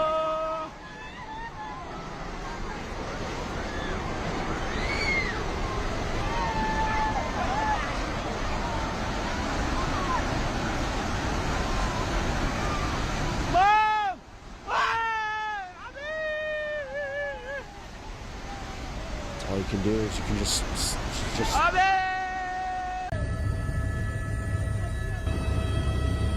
There's people in that river? Yeah, I know.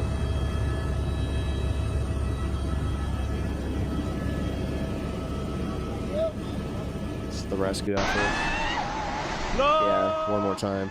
This is crazy, guys. Yeah, I mean, just look at the...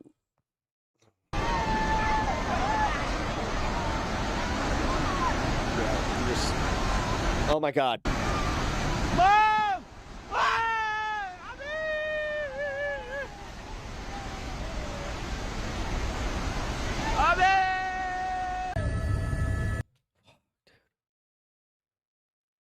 Fuck.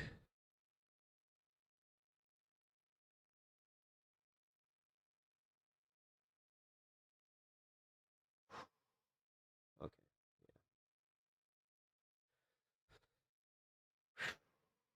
Holy shit, dude. Yeah, seeing that view, holy fuck.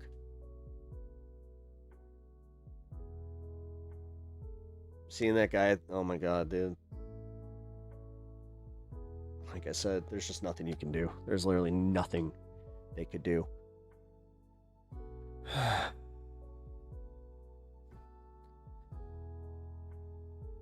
Yeah, it's always the people who have nothing. Yeah. Yeah, that's part of the plan. I'm telling you guys, like, you know that shadow cabal bullshit that, you know, I've said this so many times on the show, it's almost boring, but yeah.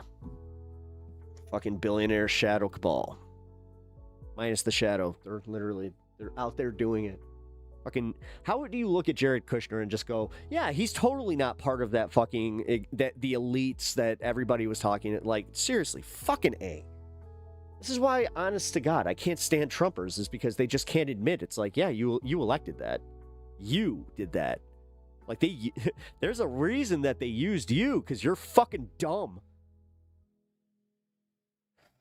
Potential for HARP? That's not how this works. Jesus Christ. What is it about humanity where all of a sudden we see things that are obvious? A glacier fell into a fucking... Like I said, the science experiment here is go fill your glass up with, like, all the way to the tippy top. Like, go, please. I want you guys to do this. Because I want you to understand the basic science behind this. Go get an ice cube, put that in that glass of water.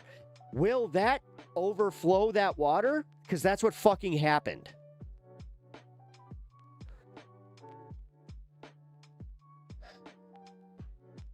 So.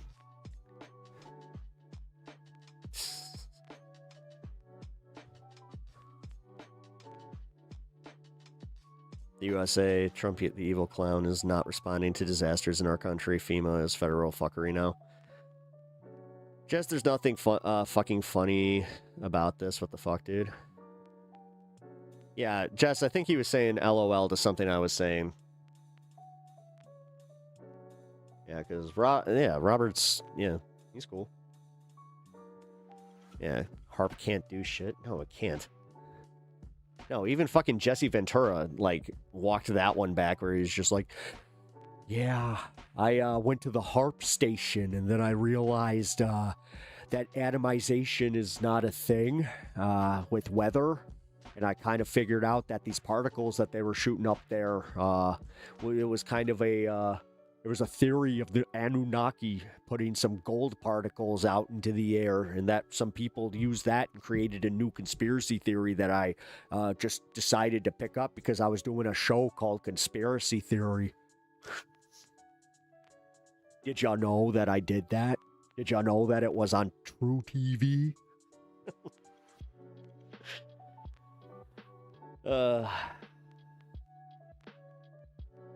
Pep, now my desk is all wet, man. Sorry. Well, thank you for attending Pep Science, but yeah, I know. No, this is what this is what always drives me nuts about people are when they just, it can never just be what it is. It always has to be a grand conspiracy theory. It always has to be like they have to be able to put it together differently than everybody else because you know what? It makes my life a little bit more fun to live if I know more than the other person. Like that one dipshit that's just like, oh, I'm smarter than you because I voted for Trump. Even though he's probably doing worse. That's my favorite part is how many liars are out there that are convincing themselves that things are better, but they're not. If anything, they're almost the exact same, or they are paying more at the pump and losing money. But they just won't admit it. Or if they do, they'll just say, well, it's Biden's economy, you know? We're still getting out of Biden's economy. I hate how dumb they are, and I just hate how easy it is to propagandize to them and how fucking easy, like, how they just parrot it immediately. And then we're the one, like, and this is, again, guys, it's the whole fucking thing. It's to wear you out. It's to finally get you to go, like, fuck you. I don't even need to listen to, like, yeah. That's literally what it is. And then they're just like, oh, these liberals won't even fucking talk to us. Why would you be doing, okay. How? What's going great for you? Are your taxes lower? Like actually lower? Because they're not. You lost a lot of that money when you were paying for the tariffs that he's instituted. Everything that you've had to buy, whether it be lumber, tires, groceries, it's all higher. Groceries are at 5%. Inflation is steady right now at 4.7%. We're getting close to that fucking 5.0 again, by the way. But no, 21% under Biden. Never happened. It capped out at 9. Ended at 2.7. But yeah. You know, you guys can look at reality and just go, yeah. That's my favorite part about Trumpers is they have to lie, like, all the fucking time. So, you make more money. Oh, why is that, though? What do you do? Hey, Jimbo, what do you do? Since you're, like, if you're gonna lie, like, you're a nameless, faceless idiot on the internet. You might as well just tell me exactly what you do and how much money you make. Otherwise, I'll just fucking ban you for being a liar, because you're just a lying sack of shit otherwise. And if you are doing that, well, then, you know what? $100 right now. If you can hit my goal right now and prove that you're doing that much better, all right, I'll shut the fuck up. And you can go to your little fucking red-hatted friends and go like, I shut up a troll liberal or a troll leftist online. But you're not going to. Because you don't actually make that money because you're a lying sack of shit. That's how that goes. It's the same thing with all of you people. Bunch of... it's actually genuinely sad that you have to have this like daddy situation and like have the idol of Trump. Like, do you understand how just odd that is that you have to stand up for him when it's not going well for the rest of America? Like, yeah, look at his polls and tell me that everything are great. Oh, polls lie. Okay. Because you're doing well? Oh, because you can literally put your money where your mouth is. It's also, that's why it's called fuck you money. But I don't think you have fuck you money. I think you're a liar. Plain and simple. Because most of you guys do lie. You guys don't even fucking, like, this is the thing. You won't even say what you do. But you're just like, I make more under Trump, which, funny enough, was probably because of a Biden-era policy that made you get paid a little bit more. But yeah, you make more because Trump said so. What executive order made you make more? Please, explain. LARPing as an elite? Yeah, dude. Nah. This guy doesn't make money. You're a machinist? Oh! But everything that you work with and like... So your customers are the ones that are paying more, for sure. If you're a machinist, there's guaranteed... Like, no matter what, whether it be the equipment, no matter if you're like a machinist with fucking aluminum or any of this shit, you or your company is paying more under the Trump tariffs.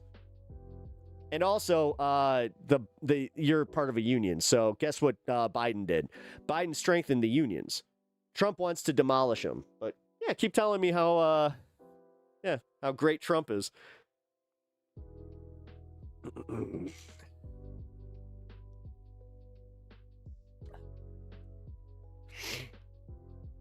Yeah, how's the aluminum market? Jimbo he just literally blamed Biden for getting laid off. This guy's a fucking idiot. God, can I use the R word on this one? Like, what do you guys think? Is he worth it? You're definitely not union. Yeah, that tracks. Aluminum 50% from Canada. Yeah, steel and aluminum are going to be so cheap, right, liar? He is. He's a liar. I don't actually think he's making more. I think that he's just barely scraping by. I mean, if he's the working man, then he understands how much he's paying more at the pump. He knows how much more he's paying at the grocery store. He's just a liar. That's what they do, dude. They lie to themselves until their daddy tells them what to say. Oh, it's Biden's fault. Biden's fault. Well, let's see. How did Biden contribute to you getting laid off as a machinist? R-word worthy, in my opinion. Yeah, you're a retard. No, he's not a Republican. He's a retard. And honestly, it's most of them are. Because most of them are liars like this. Like I said, guys, like, when you have somebody in your life like this, just know. Like, I do, actually. Like, I got to talk to a buddy today, and he kind of reminded me where I'm just like, oh, yeah. Wow. Sometimes there is no saving these people. Local number? Oh, he's not part of a union. He just said that he's not part of a union. Bro, crash out harder? Yes. I'm watching you crash out in my chat, though. It's fun, because you can't prove that you actually do make more money. You don't have fuck you money. You're sitting there in your fucking trailer with a broken down fucking Ford Ranger going, I'm a machinist. I make more money.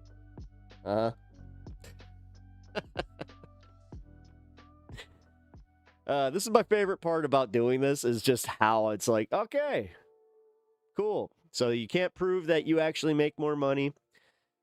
Like I said, you do not have fuck you money. My favorite ones are the ones that do. I've had this, like, Jimbo, believe it or not, this has worked.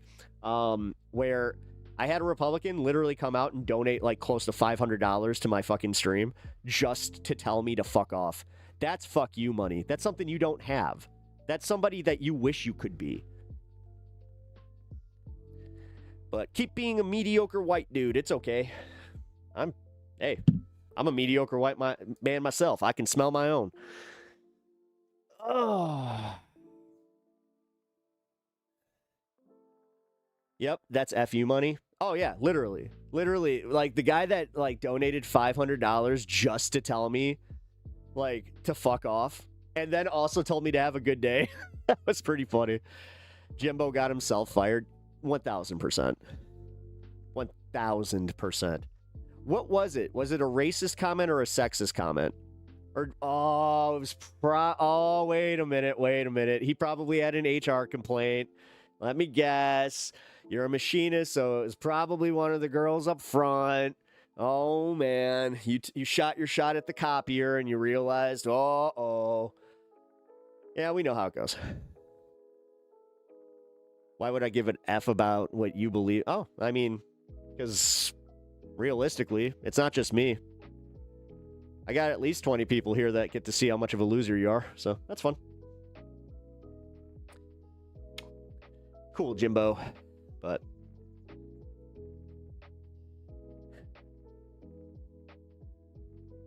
do you think making up BS will affect my life in any way, bro? It seems like it already has. You're still here. You seem pretty upset. I don't know. We used to say triggered, but that kind of lost its luster. But I'll bring it back. You're triggered. Broke Jim. Broke Jim. I mean, I fucking nailed it, dude. This guy lives he's either got, I don't think he can even afford his own trailer. That's the thing. I bet that he is paying rent and he's got a shitty apartment. Are you divorced? Yeah, you strike me as a divorcee. You're probably paying child support too. I don't know. You really do. Like, I feel like you run the gamut on this one. Jim Dandy is the type of, that is bathroom maxing. Oh, yeah. Yeah, totally. This is cringe from both sides. Holy shit, grown-ass men, by the way. See ya. I'm having a good time. This is one of my favorite parts about doing this, is when, like, this is also proof that, hey, I'll entertain these idiots. You're eating up the cope? Oh, yes. Yes.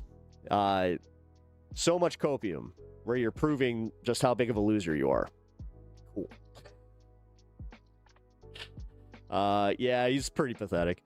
MAGA wouldn't offer their own children's, or would offer their own children so that Trump could take them to Epstein Island. Yeah, he strikes me as that type.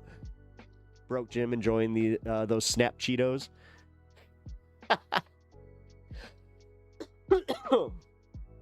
Yeah, Jim was one of those Republicans that was definitely like, yeah, and SNAP benefits, but then he's just like, yeah, don't come from mine. I don't know. Jim, why are you still here? Like, say Facebook. It is kind of fun, like I said, to watch you just fucking back and forth. Why would I want approval from you? Oh, you don't need my approval. As I said, I just think it's funny that you don't have fuck you money and you're sitting here acting like you do. There's nothing funnier than a fucking loser that's just like, I make fuck you money. I'm doing so great. Dude, go cry into your cum towel.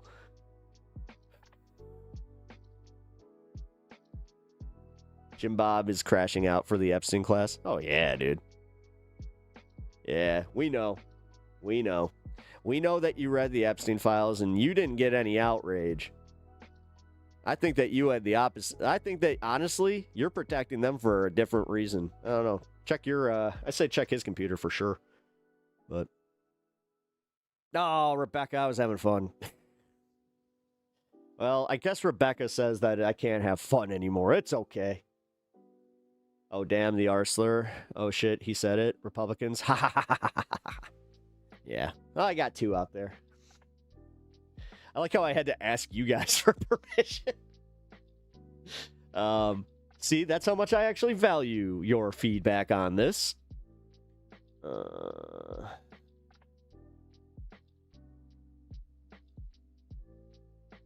what?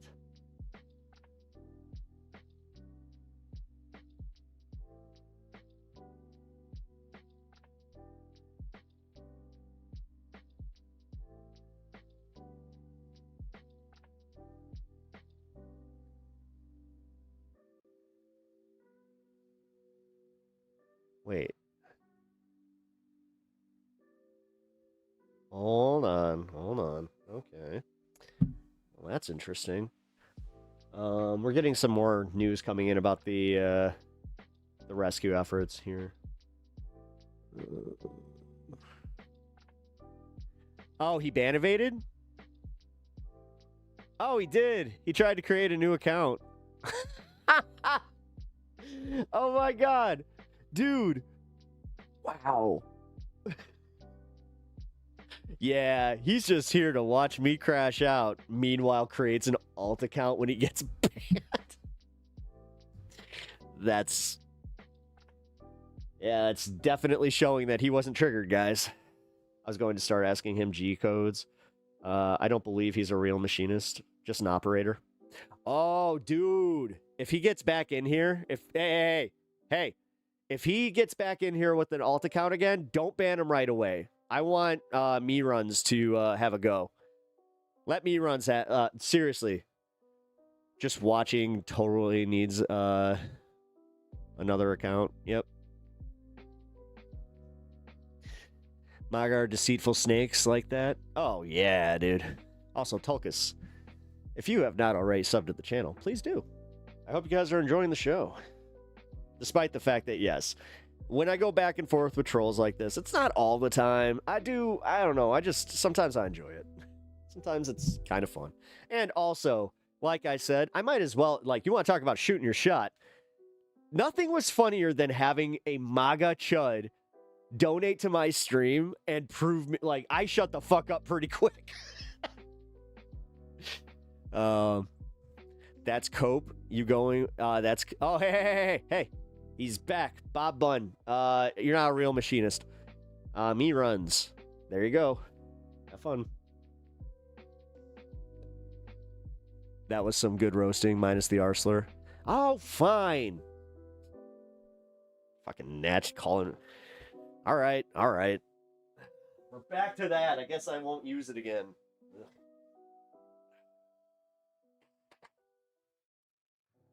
I'm telling you, though. Because of, these debate bro, idiots that I've, had to talk to, that shit works, dude. Because trust me, call them the F word, watch them freak out. For real. Not that I have. I'm just saying, that one will get them. That's the reason that they're so happy that they got it back. But that's also where I say, no, make it lose its power. Call them that because they're actually scared of being that. Here's the thing: if they call a gay person that word, yes, they are using the slur and they're doing it to try and make you feel bad. But realistically, if it means that you're gay, is that bad? You just go, yeah, I am. You know what? Fuck you. Yeah, I am. But you know what? You're gay. That's the thing, guys. You got to take that takes the power away. You understand that, right? Words lose their power when you take them back like that. That was the whole, thing with the N-word. That's why, that was the whole discourse from the 90s on. And then a bunch of lame white guys were like, how come I can't say it? You guys get to say the C word. I don't like it. I don't like it at all. But, yeah. 3 accounts? Oh, he's probably got another one. It's not been reclaimed as a word, though. It should be, though. The thing is, it should be. Because the Arsler was never used. Even when I was a kid, not once did I see somebody use that word making fun of somebody that was mentally challenged. That was the thing. I grew up in a time where you called everyone that word except for somebody that had a condition. You would literally, even if you were the shittiest person, you'd go dude, what the? Whoa. And then they would kind of go what, too far? It's yeah, it's okay. And that's the thing. That's how we would differentiate between truly bad people and people that were just kind of, assholes a little bit. But I get it, dude. I get it. I'm online. I'm an online personality, and there's this weird thing where I get it. People are just My wife has explained this to me, where she's like, if you are going to lose people because they're offended by it, why would you even go and say it? It's like, you're right. And I can't argue that. I just can't argue that. Because I'm not an asshole like that. I don't want people to feel bad. Like, so if I'm offending Natch, good enough for me to not say it, okay? But there are times where I don't know. It's just that it's almost like that primal fucking, like, I just know how they will react to it, because they already, like, because you also understand that they play this game knowing that you will play referee while cheating. That's how they do this. This is why they're so effective at this, is we're too busy self-policing and then doing this thing where we really focus on things that don't matter. Because does that actually matter? It doesn't. It doesn't change anything. It really doesn't. Uni with the real talk. Shout out Uni. Oh, yeah. No, she talks me down on that stuff. Hey, it's just about not punching down. Exactly, but how is it punching down? How is it punching down calling a Republican the R word? How is that punching down? Because technically, I am punching down because I genuinely do think they're stupid people. So does that mean that I shouldn't make fun of Republicans because I genuinely think that they're stupid people? There are lines here, guys, and this is the thing. This is what I was talking about like them counting on this shit. They're counting on everybody, always focusing on just being a bitch. Just being like, oh, I don't like the wordies. I don't like the words, the mean words. Oh! Sorry. I don't want to stoop to their level. Oh, but sometimes you gotta. Like, sometimes you literally, like, as I said, matching energy is sometimes the only way that you get these people to realize how they are acting. But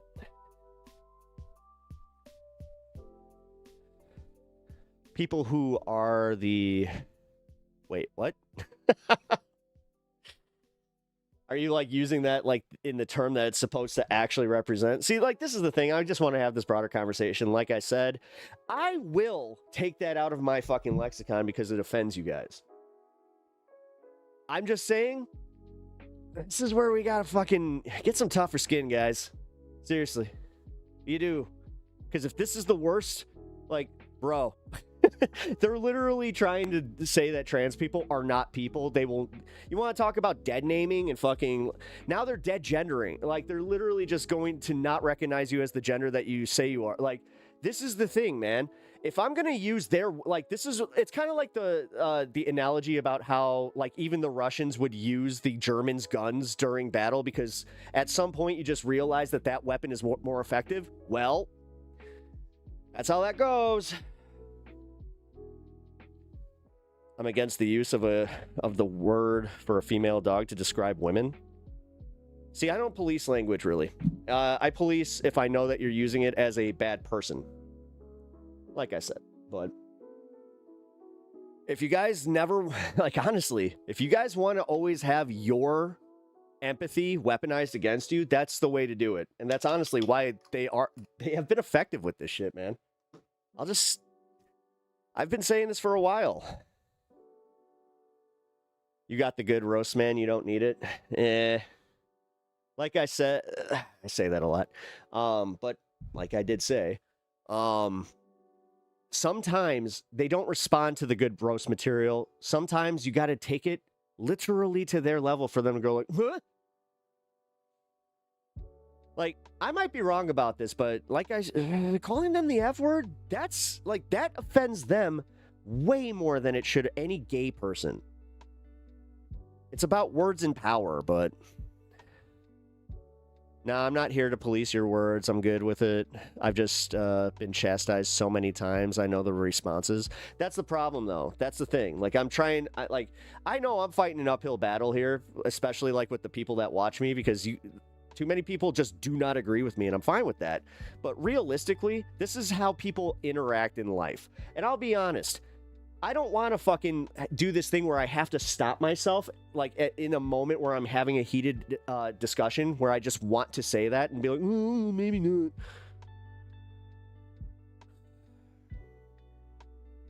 The sounds, yeah, no, I understand that. I understand that. That's where I'm saying, like, you have to understand context does matter in some of these cases.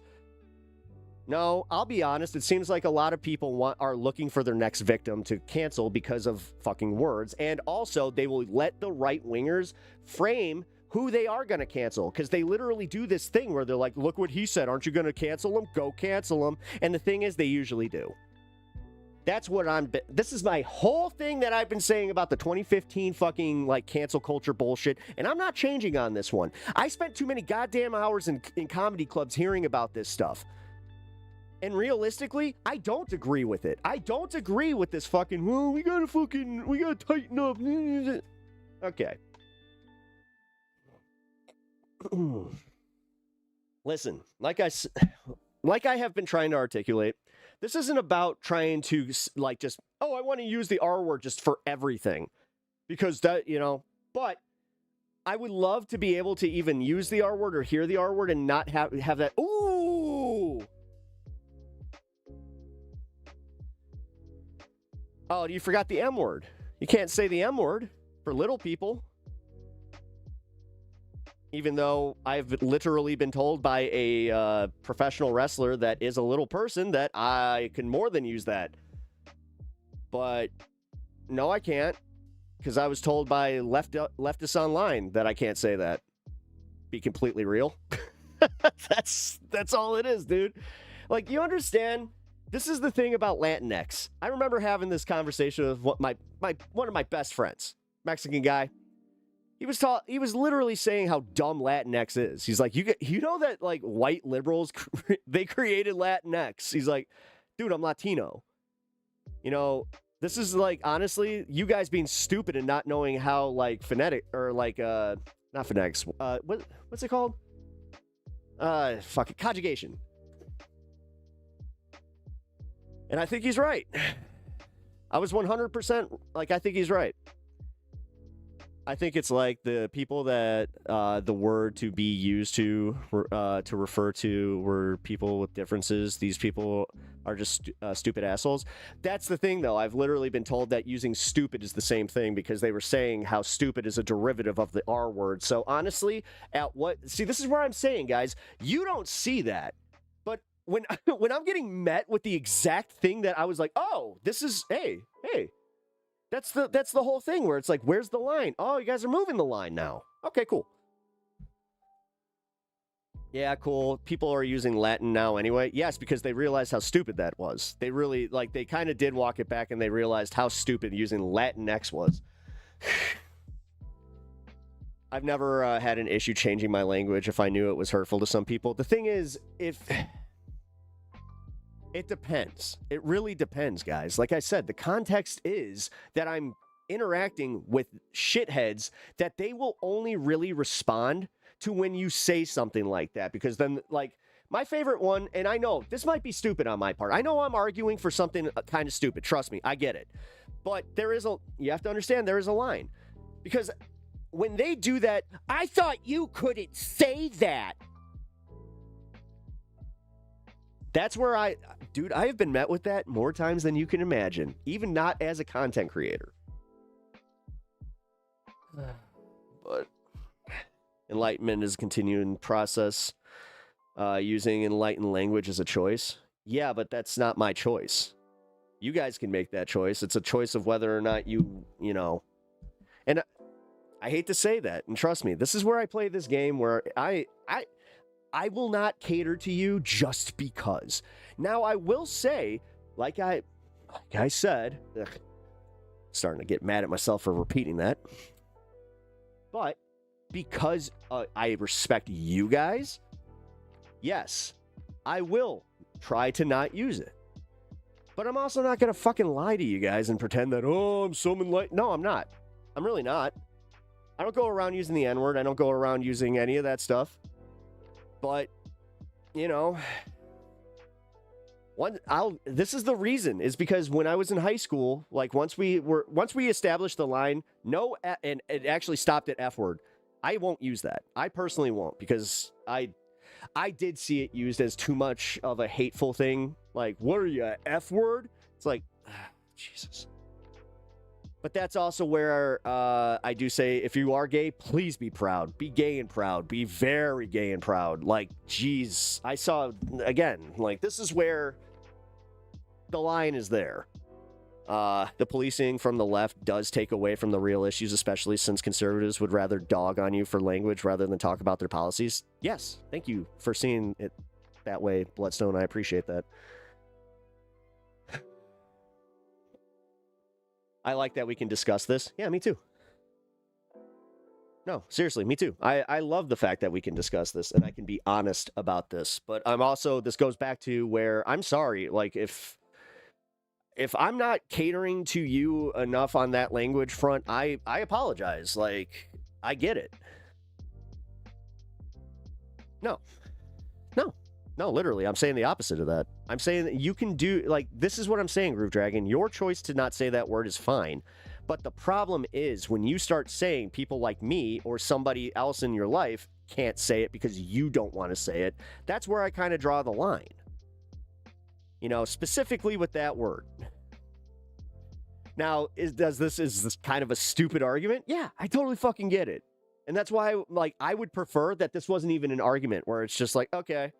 Like, if someone's actually, like, again, if someone's offended by it, number one, I would like to take it on a case-by-case basis where somebody comes up to me and say, hey, I was offended that you said the R word about, like, the thing is it about you? Because most of the time, I'm calling a fucking Trumper who comes in here to, like, talking about how they don't believe in climate change, how they don't believe their eyes.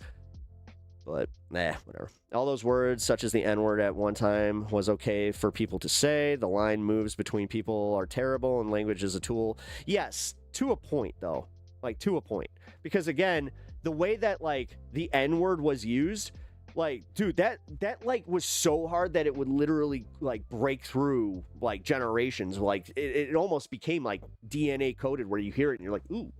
Because, like, I remember when my grandma was using that, I knew that was a word that you just cannot use, and my dad used to pull that shit where, she's from a different generation. But then, my grandma was a late learner. I was about 6 or 7 years old, and she saw that, you know, I hung out with different cultures, and just in general, like, the neighborhood was not exactly white. So at some point she started getting more curious, and then this is kind of lame. I hate to admit this, but it is what it is. We had a woman that started working with my grandmother who was, you know, her name was Yolanda, black woman. And my grandmother all of a sudden changed into a different person as far as, like, using those words. And then she even apologized, because she even said, she was just like, you know, I was pushing back because I wasn't recognizing how hateful I was and why I was being hateful. And it really was because I didn't understand. And I was pushing back because it was more comfortable just, like, to do so because it's how I was raised. And it was just like, and that's where I understand. I'm kind of coming at it from the same perspective a little bit, but the difference being is who I'm engaging with. Like, she wasn't using it engaging in these types of arguments where all of a sudden it was kind of to prove a point, how it's like, oh yeah. Like, because realistically, for instance, I have had this exact argument with a right-winger where it's just like, oh, so words don't offend you? And then I call them the R word and they were like, hey, it's like, and it's because they thought it was theirs. Like, seriously, because I was talking about the Tony Hinchcliffe stuff, and he was just like, well, yeah, and that's where I was saying, certain, like, if you walk this line, guess what you're doing? You're literally giving all the comedians in the Austin scene and, like, the comedy mothership scene, you're giving them that. And they're more than happy to take that. Trust me. I personally saw firsthand when people with mental and physical... Oh, see, now that's... See, this is the difference between what we had then. If that was happening, me and my friends would have gone and beat those guys up. We wouldn't have cared. Like, that's the thing that I kind of miss about, like, being a teenager. Because at some point you just knew. You're like, I'm going to get, like, worst case, I get a misdemeanor. And, like, okay, so it's on my record for a little bit. That's why I never thought twice about fighting. I didn't give a shit. The second I turned 18, that became a problem. 21, I stopped. I was just like, I'm not doing that. Nope. Because I had it explained to me. It's like, oh, yeah. These charges are a lot different now. You have an autistic cousin. If someone calls them that, yeah, they're going to have a problem. Yeah, exactly. That's my point. But that's where I was saying, like, I told the story about my brother and, like, his roommate. Dude, his roommate was hilarious.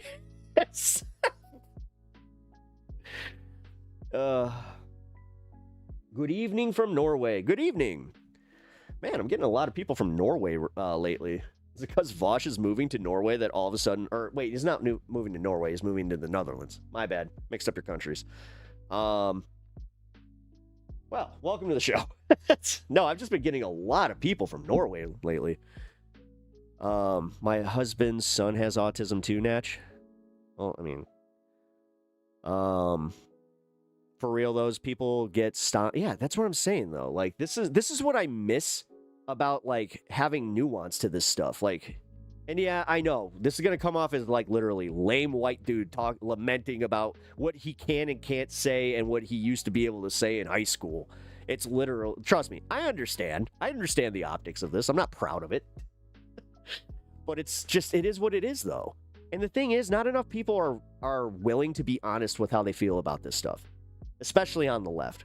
Because I've had these conversations, like, I'm going to just say this, and I'm not going to out who it is. I have had a private conversation with somebody on the left that is a leftist content creator that I know for a fact uses the same language, but they're afraid to anywhere except in our private conversations. Now, does that bother you more because they're not actually true to who they are, like, all the time? And it kind of, like, it could come off as, like, they are putting on, like, because I just see it as, oh, they care about, like, you know, having their audience, and they, like, that's their thing. They're kind of a character, or like they're playing like a caricature of themselves. But yeah, we Norwegian are just here to say thanks to the USA. We are making a fortune on oil and gas sales. Yeah, you are. No, dude, Europe's doing pretty good. Acceptable language just changes, and we have to be adaptable. I am definitely adaptable, and I already was. Like, honestly, I hate to call them my contemporaries, but Jesus Christ, I might as well. If my contemporaries in comedy didn't make this whole push to, like, take it back, I wouldn't even be doing this. Okay? Trust me. Like, it was so much easier where we all just kind of all agreed, like, yeah, you don't say that. Because, like, even Joe Rogan was kind of saying that recently, where he was just like, yeah, you know, I still don't necessarily fling the R word out, like, willy-nilly. It takes, like, he even says, like, it takes, like, a special occasion kind of thing. Did Jim Bob SquarePants chicken out already? Pep, your main point is to don't let them weaponize our empathy. I don't disagree there. Yeah, and that's the thing. They always do. They constantly will, like, fucking woke scold you. Do you know how pathetic it is to allow yourself to get woke scolded by a fucking maggot? Like, come on. And I've seen it, dude. I've literally seen it. It's fucked up. Kay Basinger. 1 Corinthians 11:4. Is that 11:14? Or 11 through 4, or 11 through 14. Because usually they'll do 11 and then they'll do 1, through 7 or whatever. Here, let's see. Corinthians. I like 2 Corinthians better. It actually tells you about what Jesus wanted.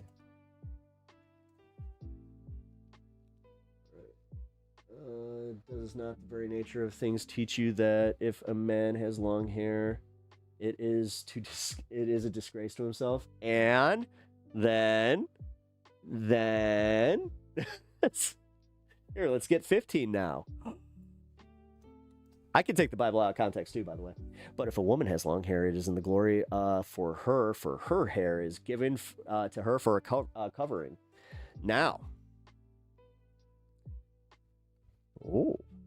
what does that mean for Jesus? Because all of pop culture, Jesus has long hair, right? Okay. Now, let me say unto you, my friend.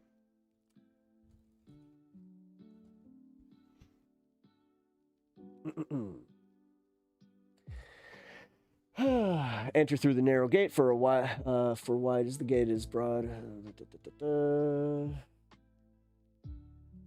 minute, that's not it. Hold on.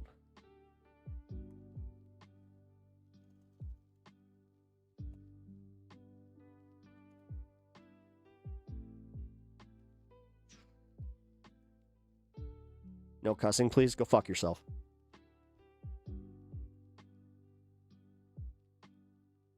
Go fuck yourself and shove a dildo up your ass. I don't want to hear it.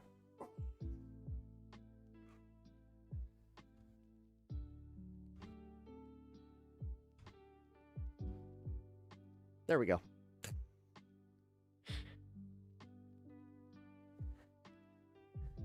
Does that kind of show you guys where I'm coming from, by the way? Wrong time to ask Pep not to cuss. I love that Natch is just like, ooh. You saw where that was going. Ooh. We Norwegian are just here to say thank you for the news. Do Canada say that they might cut off oil and power supply to the U.S.? Shit is getting scary. Sorry for cussing. Don't worry about it. Subway sucks now. $18 for a sandwich. F that. Yeah, no shit, dude. Mary was 13 when she had Jesus. What does that make God? Oh,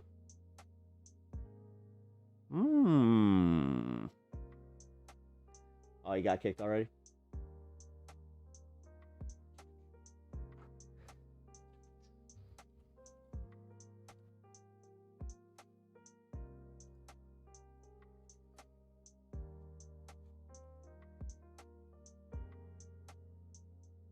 There we go.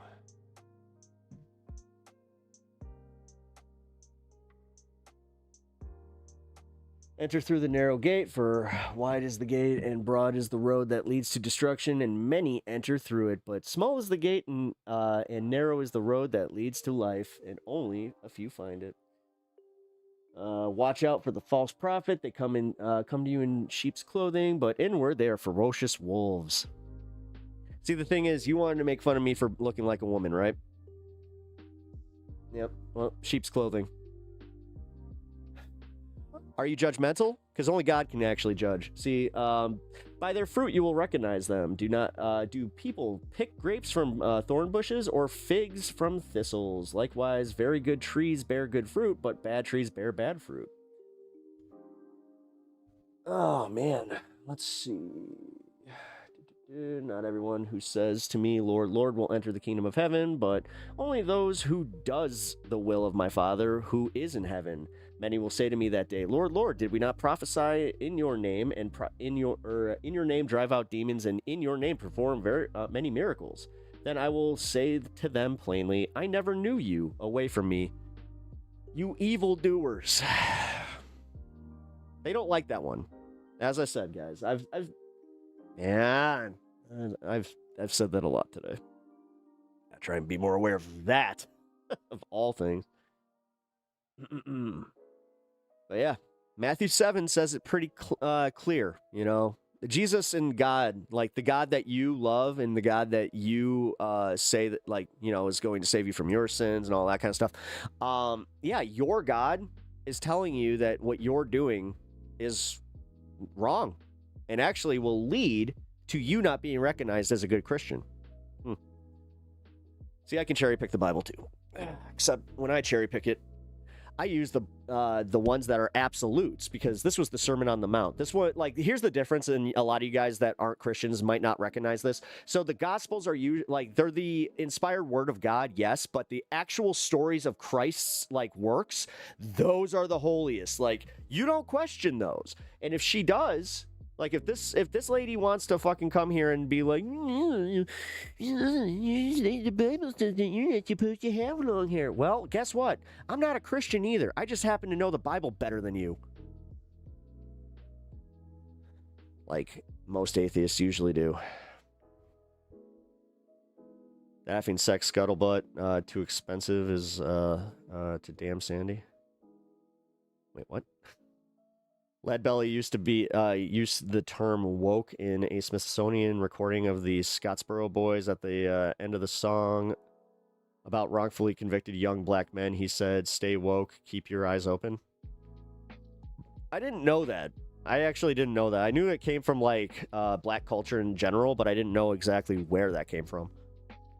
My local Subway is now just a sub shop, and at night you see the old Subway shine from underneath the new sign. That's kind of funny. I used to trade $10 worth for a foot long. Yeah, no, $5 foot long, many, or any. Yeah, you guys remember that? That was like the last one. God, those were the days. Also, Jared. Jared. Hey, 421, by the way.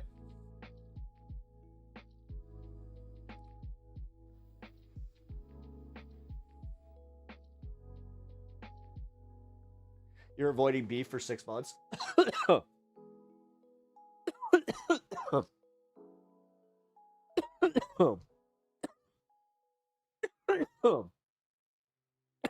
I wish I could say I am, but I'm not. Dude, I can barely remember to eat. So taking away like my Taco Bell runs or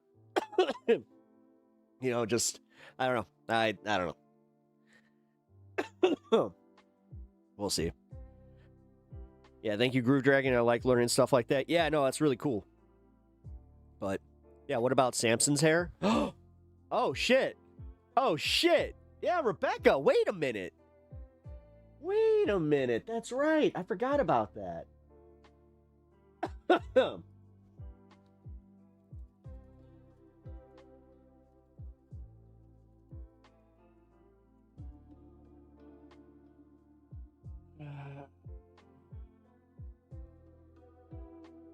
Oh, that's why the Greek city of Corinth, short hair was customary for men while long hair was customary for women. Or while long hair on men was often associated with effeminacy, pagan temple servants. Oh, that's what it was. This was like their whole takeover of the Greek Orthodox. I remember now. Which is weird because I actually don't, believe in the Greek Orthodox telling of the Bible. Or I didn't when I was a Christian. And that came from, on high. Our pastor would tell us how wrong that was and how technically that was like a bastardized version of the Bible because it recognized a lot of pagan rituals. Ugh. Hi, do you speak French? You're in Bordeaux? No français. Au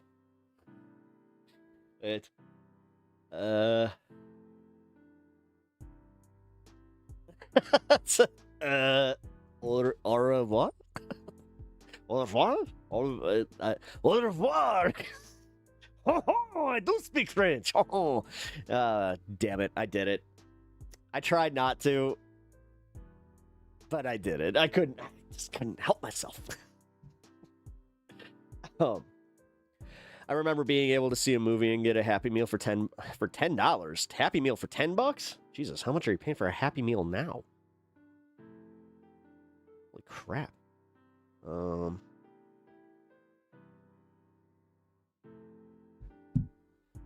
You can sing Happy Birthday in French. My 4th grade teacher used to teach it.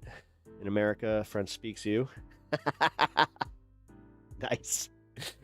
Yeah, no, hell yeah. Wait.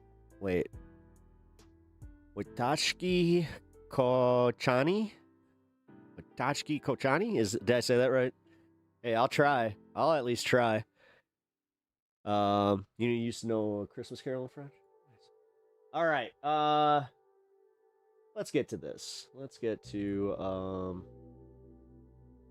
the other side of the news here. We got quite a bit to get to. So, what time is it? Oh, 4:20. All right, so this is no joke. Shit's going down in Wisconsin. This one is stopping many people right in their tracks. Yeah, Derica Williams is following this story live for us from our live center. Derica, what's going on here? Okay, so this I like it. What's going on here? one kind of hits close to home, and not only just giving me the ick, but I'm really worried about the food safety too. So I just wanted to kind of take a deep dive into this video. Just when we were like already dealing with food insecurity, here we go. So check this out first.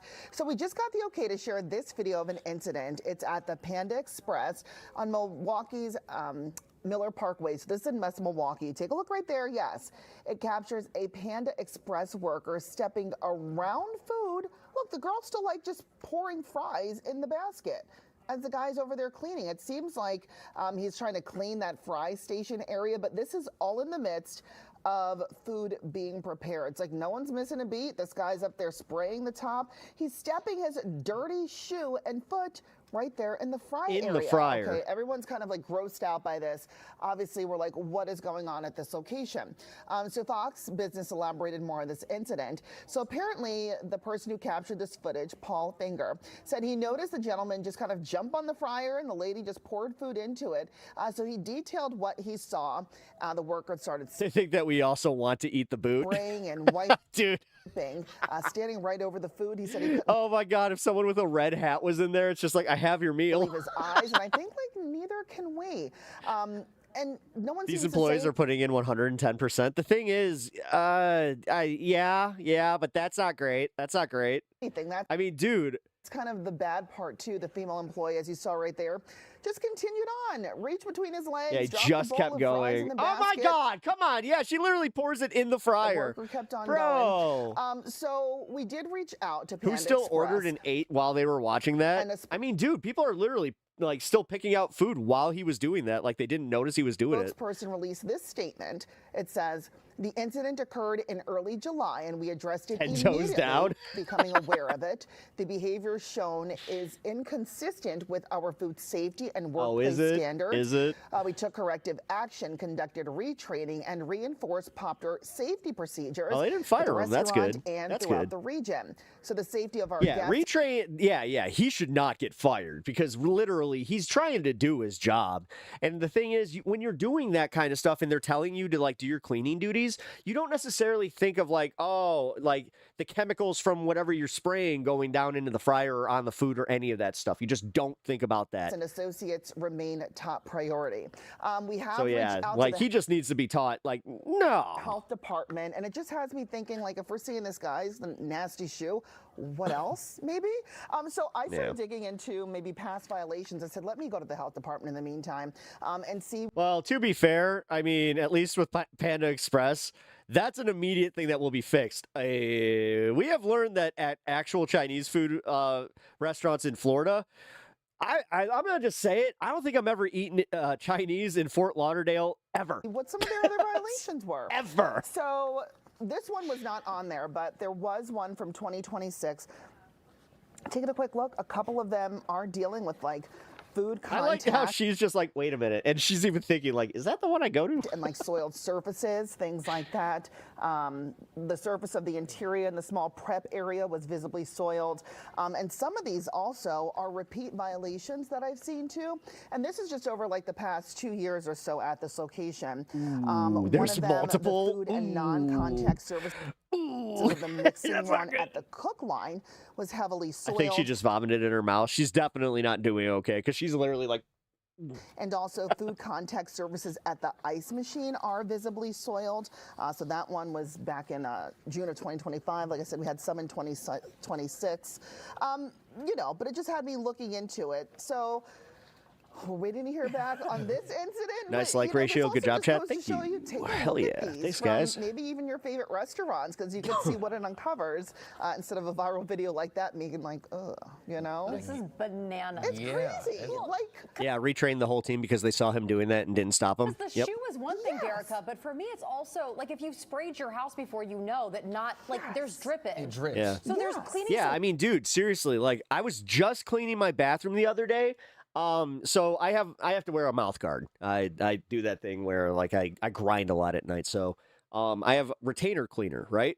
So I was cleaning my mirror, and like I dusted the wall, and I'm cleaning my mirror with the Windex, and I forgot to take my cup with my retainer or my not my retainer, my mouth guard in it, and I forgot to move it. So like I dumped that, I cleaned the cup, and then redid the whole thing because I was just like, yeah, dude, I don't even want like a little bit of fucking Windex in there. Pollution in those fryers. Yep.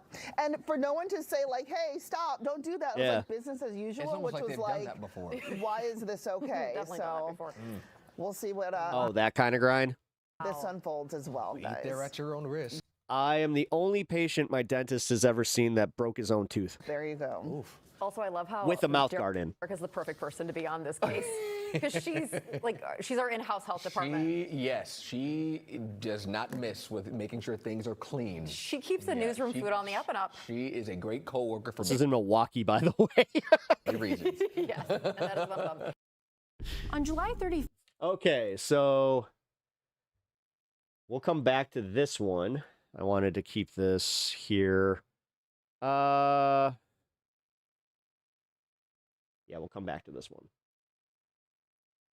All right, rest in peace, Tim Curry. So in these last 12 years, I mean, we all think about it as we age. Do you think about the end of your life? Are you afraid of it? Are you? No, I'm not. I don't fear death.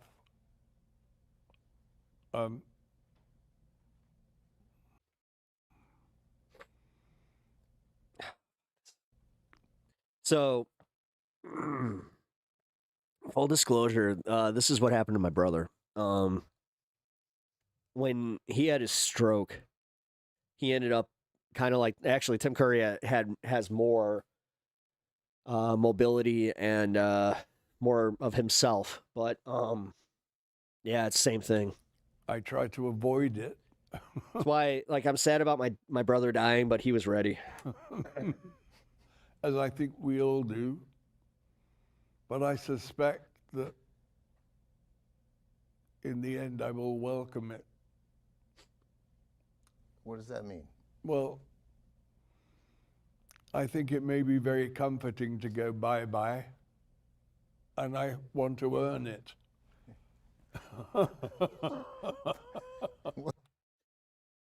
What a badass, man. He's sitting there.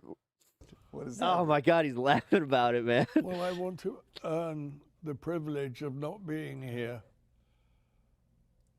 But that doesn't mean you're looking forward to it. No, I'm not galloping towards it. But it sounds like He still has charisma. you think it might be something of a relief. I think I may well embrace it. What a badass. Rest in peace, Tim Curry. Holy crap. Man. Sorry, I didn't expect that to hit me as hard. All right. Let's get some top here we go. Let's get the top headlines and we'll reset. I was not expecting that to hit me.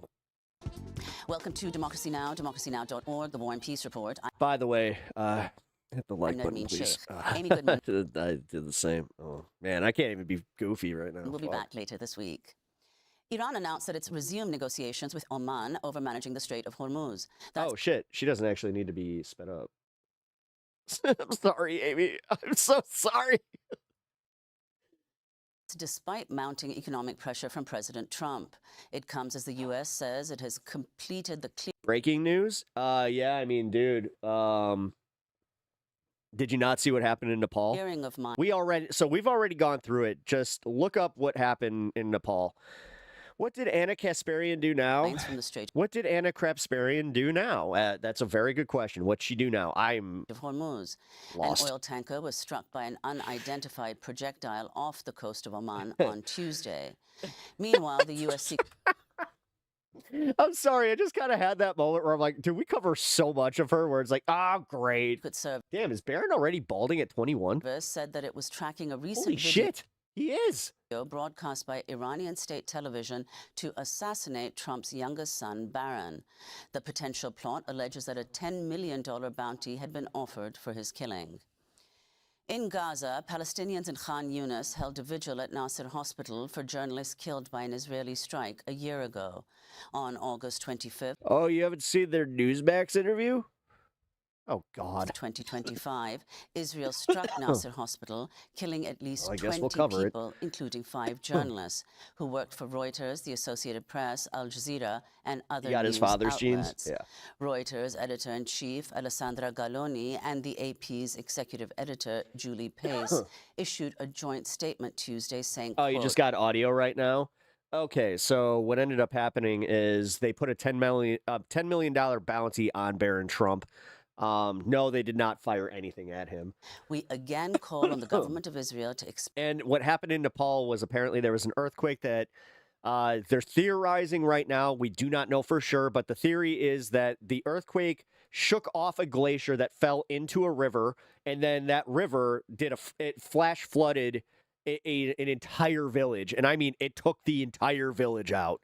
And they're saying that 7 different villages were damaged and at the same capacity. Like that, dude, what's happening in Nepal is insane. explain the deaths of these journalists and Oh take no, and there's video of you see it happen, and just I don't know, man. I'm shook today because I'm wondering, I am realizing just how quick it can all end.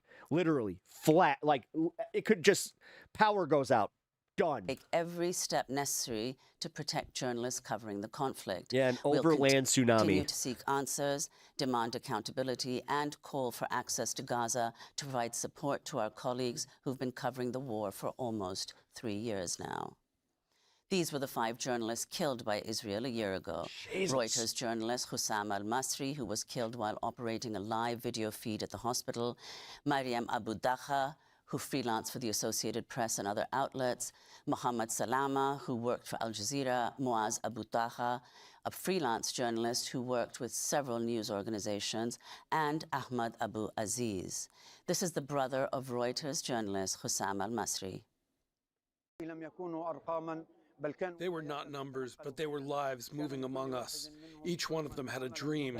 Sorry, I didn't realize you were in the middle of a hope, a saying something. home, children, and a wife. They were living their lives, but the occupation targeted them Oh for yes, no other reason. the Chinese hackers thing. Oh my God, that's right. I forgot. Right before I started stream, there's breaking news that hackers. All right, I got to cover that next. Yeah. CCTV footage on Guardian shows the moment of the flash flood. Yeah, we saw it. Chinese hackers just hit the Fed, NASA, and DOJ, Jerusalem, and possibly the Senate via USA Today. Saw 700 tourists alone are MIA in Nepal, probably 20 to 30 local. No, not 20 to 30 locals. Oh no. It's over 500 people. Formed the Qalandia Training Center, on top of the 700 tourists. major UNRWA facility in the Kafr Aqab neighborhood on Tuesday. Dude, all right, I'm going to just say this. Do not take those numbers for anything. Every news agency is saying we cannot even tally. They're just giving us who they're finding and an idea of who was in the region, but they're saying that this could be thousands of people. Troops forced all on China did what? According to the USA Today, China hacked the DOJ, the Fed, NASA, the Senate, and possible other government agencies. staff out of the facility and ordered them not to come back. Yeah, dude. The Jerusalem This is wild Wednesday. Governorate reported that 5 Palestinians were wounded by Israeli gunfire near the Qalandia training site. This is UN spokesperson Stéphane Dujarric. Today's actions are the 5th. Oh, and also, Epstein files. A judge ordered the release of the Epstein files, and Trump is fighting it. Instance of unauthorized entry by Israeli authorities in the center since May this year, and follow other unacceptable breaches of inviolability and of interference with UNRWA premises in occupied East Jerusalem. I'm never going on X. Groove, I don't blame you, dude. I literally had a mental breakdown that I couldn't. It's not fully from X, but it was definitely a contributor because I'll tell you what, my first time using Twitter, really using Twitter was this weekend. And by Monday, I was so angry I couldn't control myself. Including the seizure and demolition of the Sheikh Jarrah compound. Yeah, shout out Katie as well as Fang. cutting Fuck off yeah. supply of water and electricity to multiple other UNRWA facilities. Meanwhile, in the occupied West Bank, far-right Israeli lawmaker Tzvi Sukkot entered the Palestinian village of Madama on Tuesday, escorted by soldiers, and destroyed a limestone monument with a sledgehammer. Video verified by the New York Times Little bitch. shows at least This motherfucker doesn't know how to swing a hammer. I'm sorry. Can I just at least laugh at just how weak and pathetic that little bitch boy was? Oh, sorry, Groove two Dragon. soldiers standing by without intervening. Look.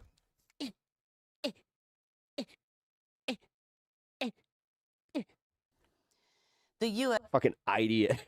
has delisted Syria as a state sponsor of terrorism, eliminating what Damascus calls the He looks so pathetic. That's why I'm calling it like I sees it, and I sees it as he's a little weenie. last major obstacle L7 weenie to international investment. Syria had been on the list since 1979 back to after Washington accused not even Hafez high school, al-Assad's elementary government of backing school. militant groups. He's using a The toy designation hammer. stayed in place under We should go back. Oh, wait. Got a bit. I got a bit. Hold on.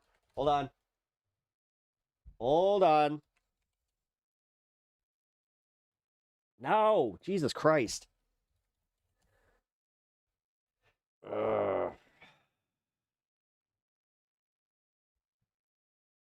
Sorry, guys. The soundboard's not working.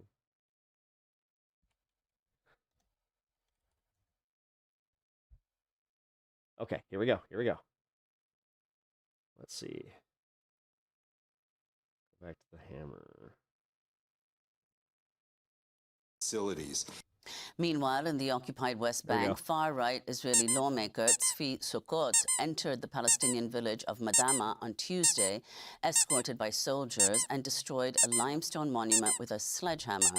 Video verified by the New York Times shows at least two soldiers standing by without intervening. The U.S. has delisted Syria as a state sponsor of terrorism, eliminating Worth it. what Damascus calls the last major obstacle to international investment.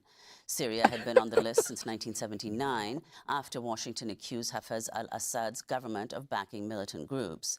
The designation stayed in place under his son Bashar al-Assad, who was ousted in December 2024 by rebels led by Ahmad al-Sharaa, who is now Syria's president.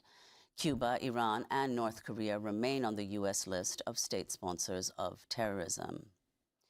U.S. media reported that CIA Director John Ratcliffe made an unannounced trip to Moscow after flight records showed an American military plane landing in the Russian capital. A U.S. diplomatic... Oh, forgot about this. Oh, my God. Okay, so listen to what she's about to say. This is wild, and this just went under the radar. I haven't seen this on CNN or anything, so it's like, motorcade was also spotted. The CIA director's reported trip follows a breakdown in U.S. brokered talks on ending the Ukraine war, though Russia did free a former U.S. Marine this month after nearly 4 years in detention. Canada responded to President Trump's tariffs by doubling its tariffs.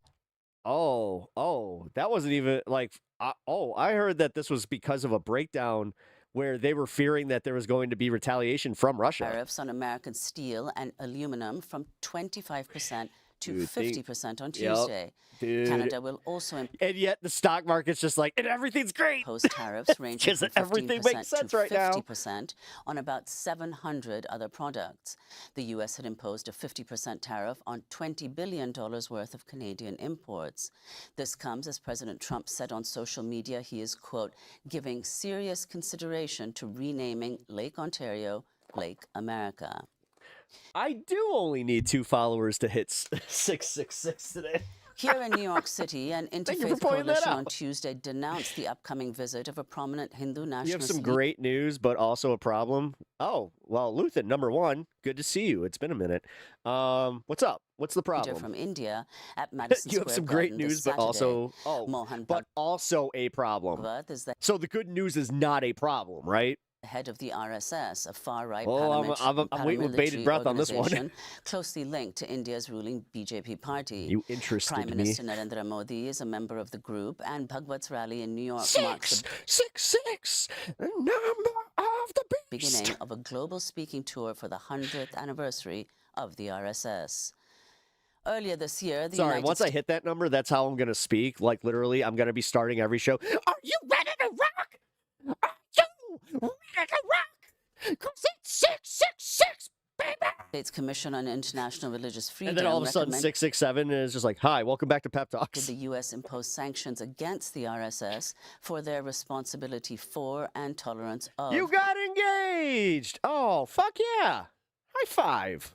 Congratulations on your engagement, my friend. Which is amazing. The bad news is that we went for tacos to celebrate, and I have been firing out some hot farts, and I want to stop so it doesn't ruin the evening. Attacks on religious minorities, including Muslims and Christians. Actually, the Tums mixed with Gas X, or it's like their form of Gas X. It works really well. This is Brad. It'll cancel out those hot farts. Under the Democratic. But. Just know it kind of acts like Imodium a little bit, so it'll back you up. Party's nominee for New York City's 10th congressional district. This event. 4 out of 10 Bruce Dickinson impression. Try again soon. So much potential. Back to that 1939 Dude, that's like 1939 Nazi rally that was hosted at Madison Square Garden. I was just doing my 80s rocker. Banners of swastikas and tens Listen, of that thousands. wasn't Bruce Dickinson. That was more like if you went to Spirit Halloween and picked up a costume that literally said 80s rocker. That's it. People cheering ethnic and religious hatred and violence of a very similar sort to what Mohad Bhagwan and the RSS are proposing. And MSG said it wouldn't do that again, that it wouldn't Also, thanks, Screw Dragon. host any more hate-filled, Appreciate that. bigoted rallies. It should not host this one. ICE detained nearly 50,000 people in July. You've never heard the term no Taco Bell on date night? A record monthly high since President Trump returned to office.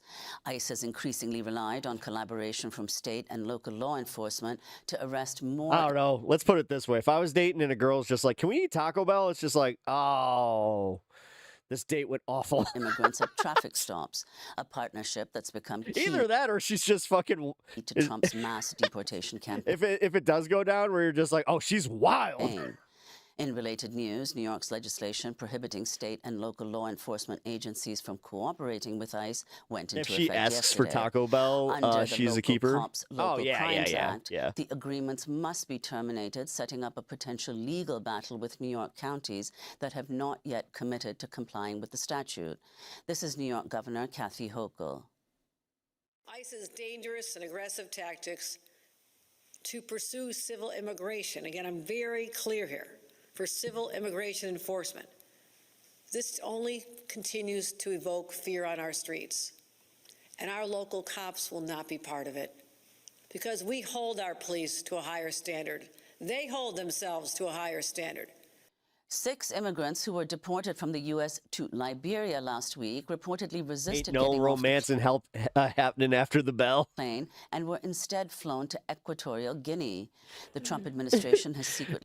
This is all right. This is a beautiful point that you reach in your relationship is when you guys have your date night. You're thinking about it, but then between Monkey Time and Taco Bell. The time that you choose Taco Bell where you just go, fuck it, and you just get Taco Bell and then you're just sitting there farting up a storm in bed just laughing at each other. It's a beautiful relationship. We expanded these so-called third country agreements. Is a taco a sandwich? We have discussed this, but I don't think so because a sandwich would constitute 2 things. This is also why I think a hot dog is not a sandwich because the bread, in my definition of a sandwich, needs to separate. Wait a minute. That would mean that, no. That would mean a sub's not a sandwich. Fuck! My logic is flawed. Deporting thousands of immigrants to dozens of countries they have no... I guess it is. The taco's a sandwich. Well, fuck me. ...ties to. The immigrants who refused to get off the plane in Liberia were 4 men from Cuba, 1 from Brazil, as well as a woman from Cameroon. No, a burger's a sandwich. According to NBC News. The group was told they'd be returning to the U.S., but instead were taken to Malabo City in Equatorial Guinea. What the fuck? In Texas, a federal... No! Could you imagine being caught on that? You get deported and they're just like, oh, yeah. No, you're actually going back to the U.S. Yeah, they made a mistake and they're just like, welcome to New Guinea. It's like, huh? Judge on Tuesday. Get off the bus. Wait, what? It's like, you're home. No, I'm not. No, you're home. Bye. Jay ordered the release of a second key witness in the fatal shooting of Lorenzo Salgado Araujo. Congratulations, you got past the 7-year itch. Mexican father who was killed by an ICE agent in Houston on July 7th. Daniel Tirado Pantoja was one of 3 passengers in Araujo's van the morning of the shooting, along with Araujo's younger brother, Victor Salgado, who is still in ICE detention nearly 2 months later. Pantoja must be released within 48 hours. This comes as the ICE agents involved in Araujo's killing have still not been identified. Nope. To see our coverage of this case, go to our it's insane, website. dude. It's genuinely insane that we're just... Colombia's new right-wing president, Abelardo de la Espriella, has vowed to deport thousands of immigrants, mainly Venezuelans, from the country. According to the UN, around 2.8 million Venezuelans are currently living in Colombia. This is de la Espriella speaking Tuesday.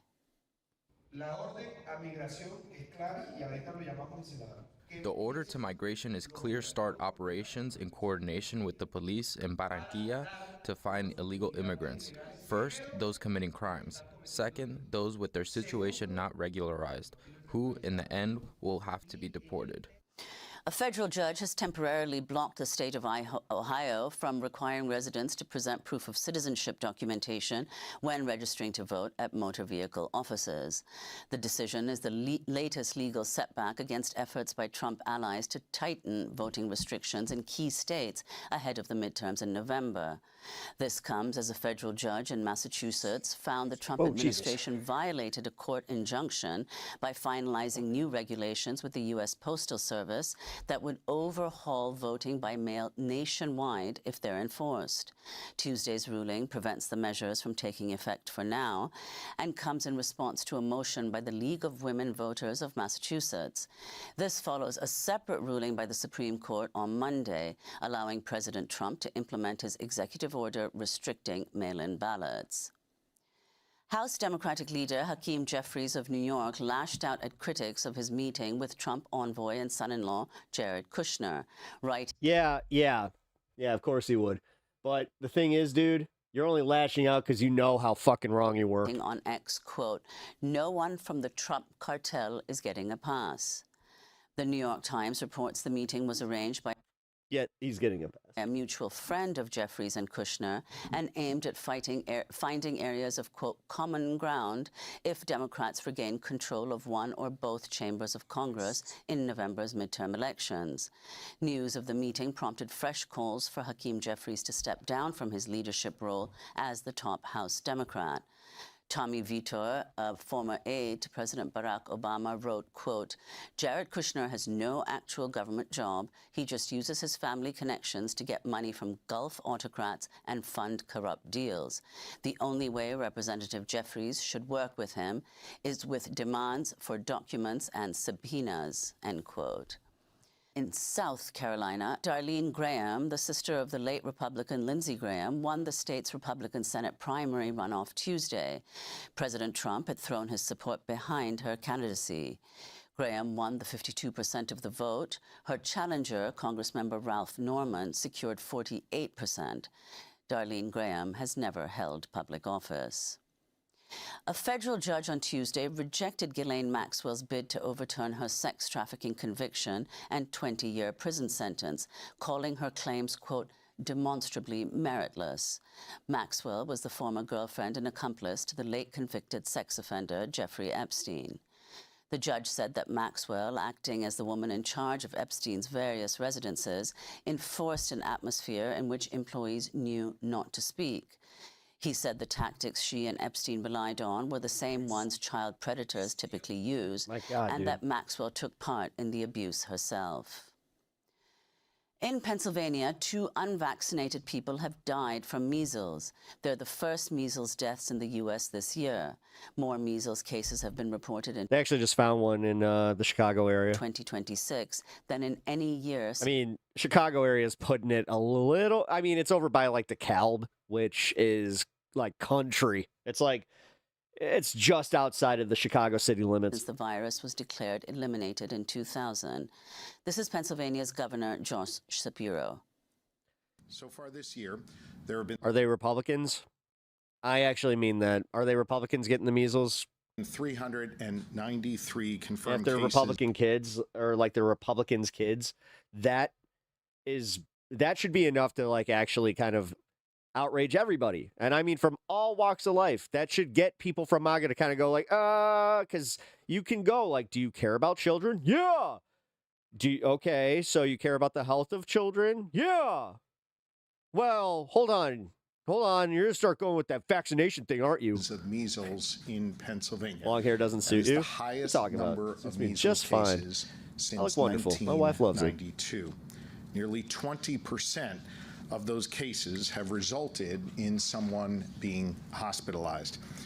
CNN is reporting that members of a specialized team that responds to natural disasters and other emergencies in national parks have been sent to Washington, D.C. to work on President Trump's pet project, ranging from the Lincoln Memorial reflecting pool to fountain renovations and removing debris at the East Potomac Golf Course. The officials are also compiling highly detailed status reports for Interior Secretary Doug Burgum. A longtime Park Service employee who spoke anonymously to CNN said, quote, political folks have wanted to know even the tiniest details, and it's always about schedule. Will it be on time? The focus on Trump's beautification projects comes as the western U.S. confronts the most wildfires in a decade and a water crisis that has gripped several states.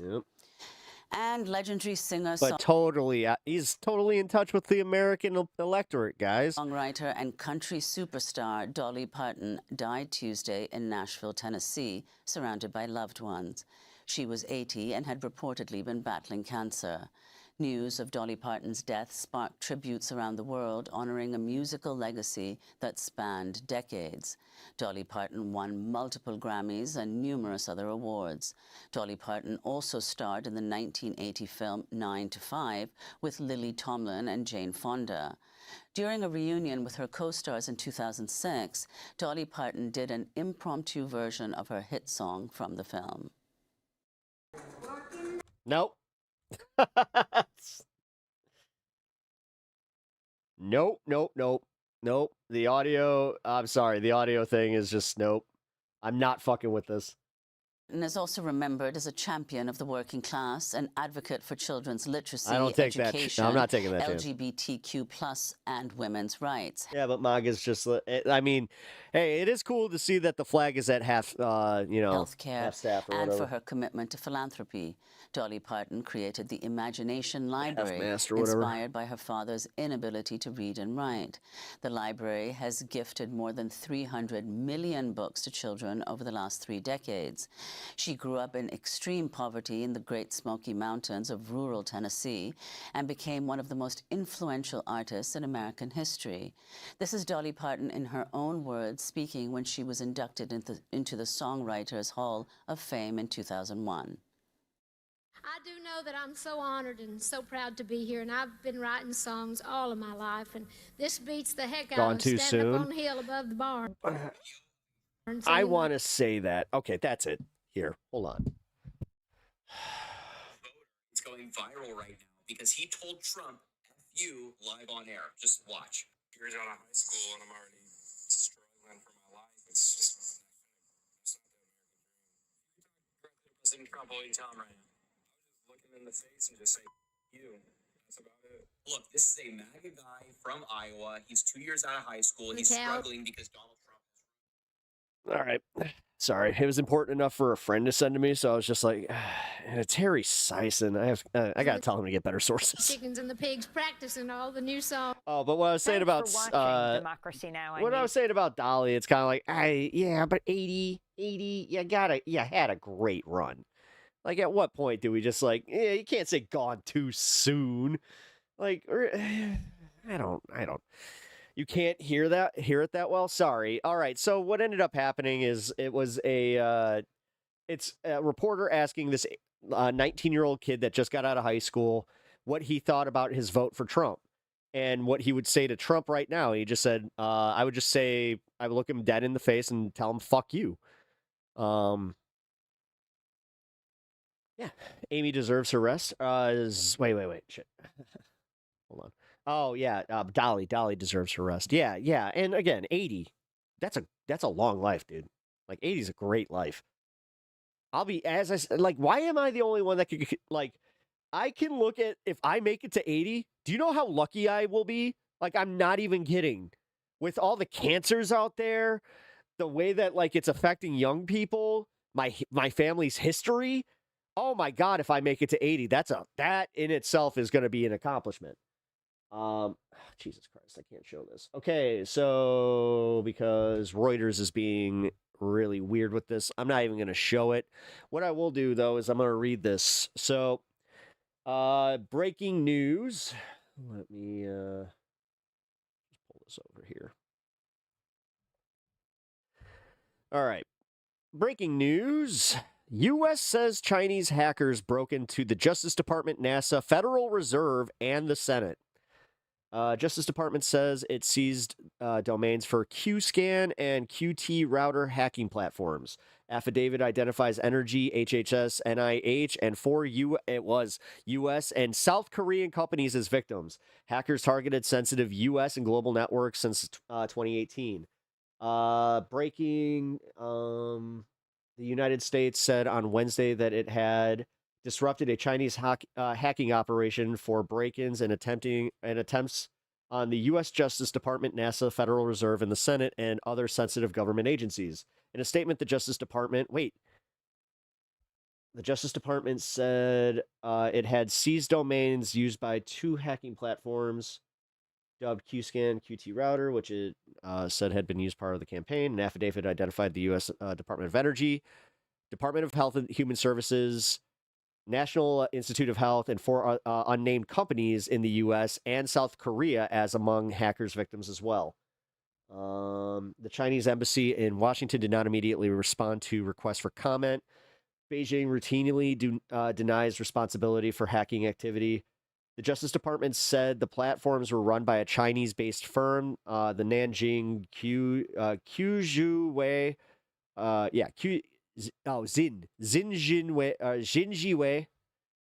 Xinjiwei Network Technology Company. Yeah, I said that right. Haha. Whose clients, it said, included Chinese Civilian Intelligence Agency, the Ministry of State Security, the military, and the People's Liberation Army. Nanjing Xinjiwei did not immediately respond to a request from comment outside of normal business hours. These attacks started in 2018. Experts who follow Chinese cyber activities say private contractors routinely carry out high-profile intrusions on behalf of the Chinese government agencies. Over the last decade, the number of companies offering niche offensive services has exploded. Dakota Carey, a Chinese analyst with cybersecurity Sentinel-1, said. Jesus. So that's great.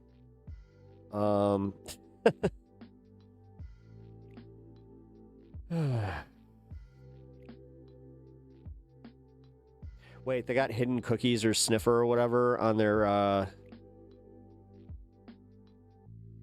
called on passport.gov, so watch out everyone. Oh, no kidding.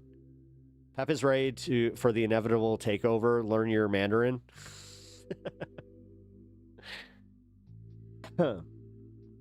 Hack attack is fake news to me. The Republic is dead, and all that's left is the trappings of the Empire. Well, it's funny. Like, whenever I recently was watching, not Democracy Now! Sorry, I just turned that off. Breaking Points. I was just watching a Breaking Points video before I started the show today. And they were kind of like talking, like, I forgot what the actual subject was. But at one point you could kind of hear it where finally it's starting to get to them. Like, the insanity really, like, it's going to break any, like, normal person. And that's why I was kind of also saying it is weird that, you know, they kind of can keep it together. I want to learn Chinese. I actually would love to. Sorry, I'm learning Cantonese. That's definitely different. I do know that. I know. Well, wait, because there's Mandarin, Chinese. There's so many different dialects too. Saying learning Mandarin always feels weird to me. I don't like it. I just want to learn a different language. I would love to speak a different language. I can kinda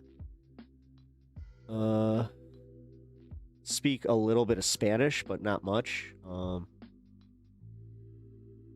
Wait. Oh, she was on Owen Schroyer? Oh, I don't care about that. Owen Schroyer was just on with one of our people from this space. What am I supposed to be? Mad at Gina for talking to Owen? Or is this something else? What'd she say? Sylvie, is it... I want to make sure it's worth it, because I don't want to watch something where all of a sudden I'm just like, that was a waste of an hour. Not saying that it is, but when it comes to Anna Crapsparian, I'm not really looking to... Yeah, spend that much time on it. Probably don't like it because of the Mandarin Messiah. How big of rips you're taking? You'll be lucky to make it in the next 8 minutes, let alone 80. Thank you for your service. Hey. Sure. Well, this isn't what you... This isn't the thing that you might think it is. No, I'm all right. I get my lungs scanned every 2 years, I think. It's like every 2 years. Well, I got this thing. Well, I got this thing from my wife's, but... Oh, actually, we forgot to do the test. Wait. This guy thinks that I might have breathing problems. Let's see. I'm going to put it to 3,500. We're going to go to 3,500. All right, let's see. Can I do it?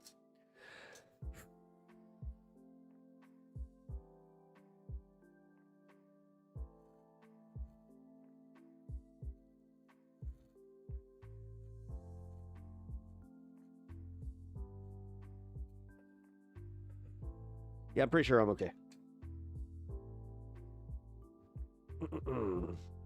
See, I held it there too? It's not super important, don't worry. Okay, so it's just, Sylvie, is there any, like, do you have a timestamp maybe, or like an idea of when there might have been like something heated in there? Like here, okay, if you don't mind, little homework for you, since you want me, like, you sent me the clip. If you can find me a timestamp to start from, I'll play it in the fun half, because honestly, like, I got all night tonight. I'm gonna do propaganda, so Peppy could suck a golf ball through a garden hose.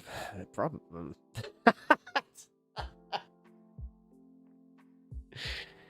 I'm not saying what, dude, stop it. I'm not calling you, dude. You're the one who typed out your name, okay? So I'm gonna call you Non, because I always go based on like the front part of your name if I can identify you. If you want an actual call out on this show, buy a super chat. That's the best way to get it. God damn, I hate to be this dick, but seriously, the amount of people that are like, this is the problem. This really is part of the problem, because there's the entitled, like, it's entitlement. Like, that kind of entitlement is insane.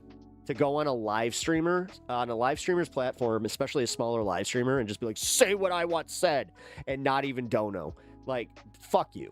Like, seriously, fuck you. I'm tired of that. No, just like everywhere else, if you want something said, or if you want my attention like that bad, then you can pay. They literally have a structure for that. Sorry. Sylvie, I'm curious what happened to Cajun Karate Master, or do you know? Cajun Karate Master? Wait, Cajun...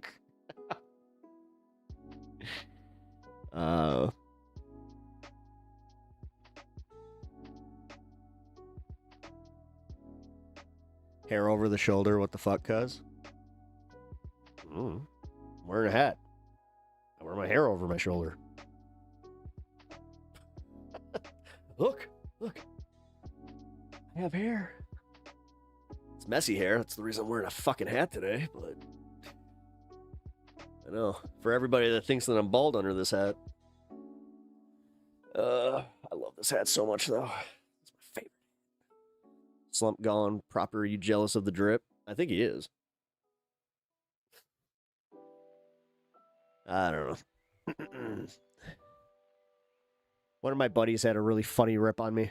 We were talking about like how we dress, and he's just like, "Oh yeah, you know, you got Pep over here looking like he stepped out of Tony Hawk Create a Character." That was one of the funniest fucking burns I've gotten in a while. He's not wrong. I love you, brother. If you're I know you watch sometimes, so if you're if you're here, you ask one more time, I'm banning you.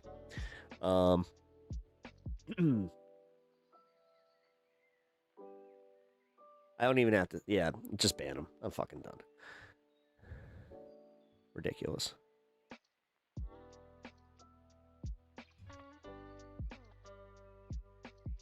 So this is his first stream he's been here. Hold on.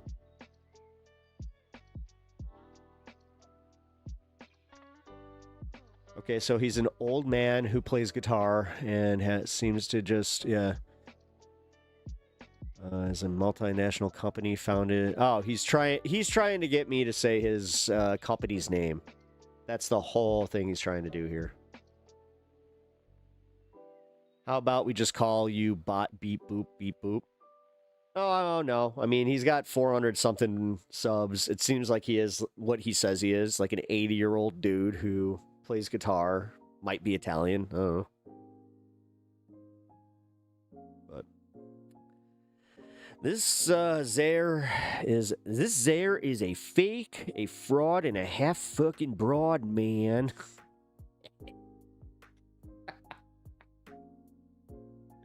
Oh, here I am on the road again. There I am up on the stage. There I go, being the star again. There I go, turn the page.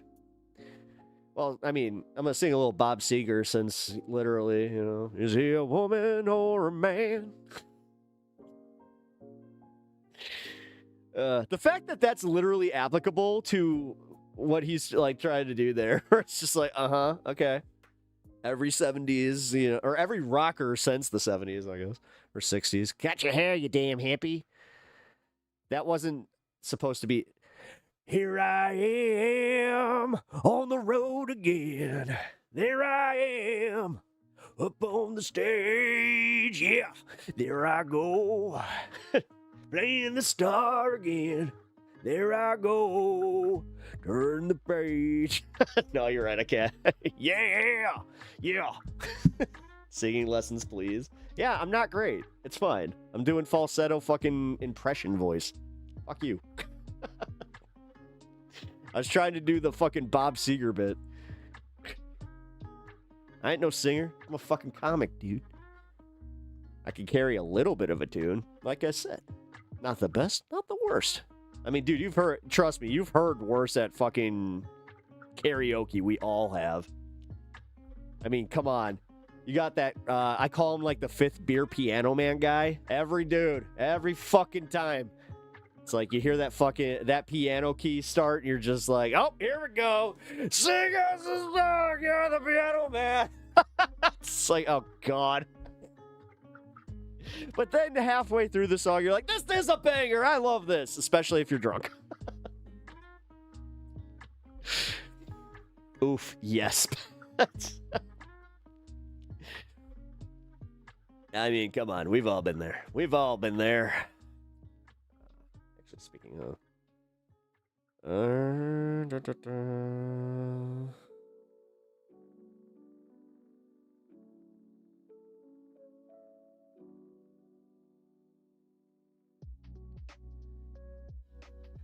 Okay. No, it was actually funny. I took singing lessons. Now I know what I can do. I'm essentially the guy that, like, if you need to do Carmen Sandiego, I'll do boom bop boom bop doom bop doom bop doom.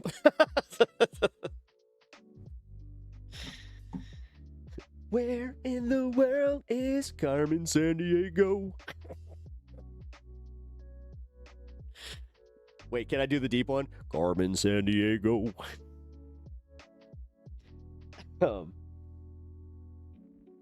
You'll let it slide this time? What? Because I bet you're that good of a... Actually, you probably are.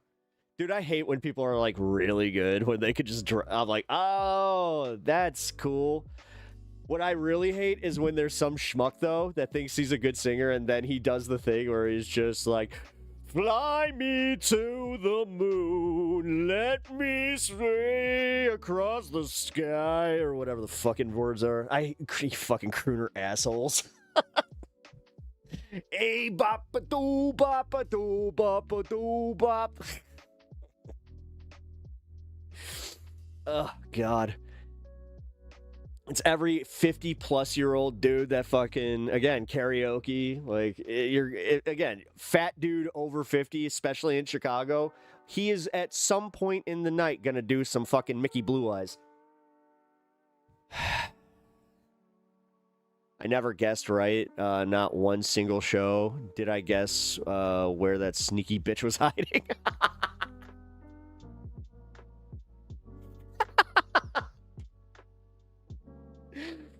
I love the joke singing. Hey, good. You better. My biggest tip is always singing is kind of like yawning in key. Uh-huh. Oh, night.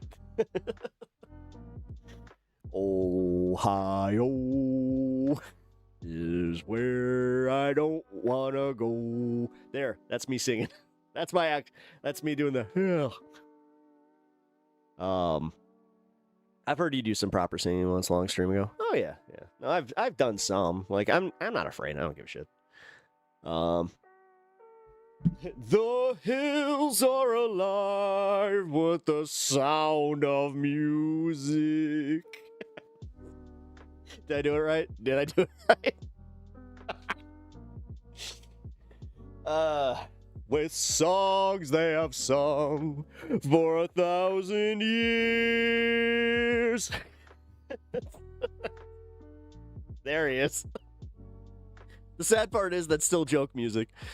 Freebird. Pep Sinatra over here. Yeah, no, no. Oh, Danny boy. I can't do that. Oh, man. Although it is funny to hear my wife sing that one. Oh, Danny boy, the pipes are calling. As I said, I don't do that one. Hills are, I don't mind some Sound of Music. Actually, that's more of the Ewan McGregor from Moulin Rouge. That's why I know that. I hate to say. But I also don't hate to say because I fucking love that movie. The movie's fire. I want to be I've always wanted to play the narcoleptic Argentinian, like if they did like a Broadway thing.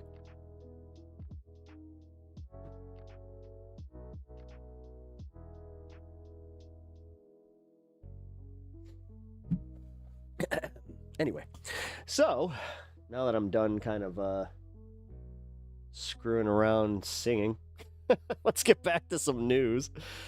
I free two birds whenever I see a MAGA.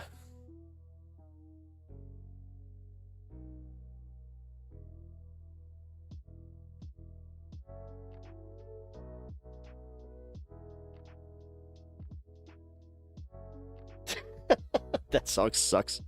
When your name is Dan. Yeah. You know what song sucks for me? Charles in charge of our days and our nights. Especially when Peter Griffin did it. Although, you know what? Screw it. Eat it. Alrighty, guys. Where are we at? Right, almost the... Yeah, that's where I was waiting. I was like, wait a minute. Isn't it going to be 4:20 somewhere? Literally in like a minute. Well, then we shall celebrate. How about that?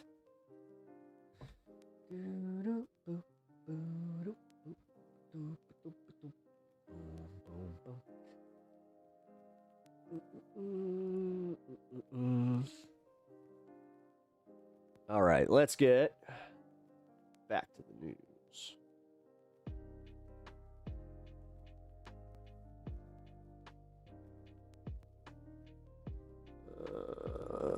If it wants to work today. There we go. President Donald Trump has come back with the ultimate rebuttal. In his trade war with Canada, he's going to rename Lake Ontario Lake America. Look out. I still can't. In any event, here we have Canadian Minister of Finance. I love this. Francois-Philippe Champagne. We're going to call it Lake America. Lake of America. I like the sound of it.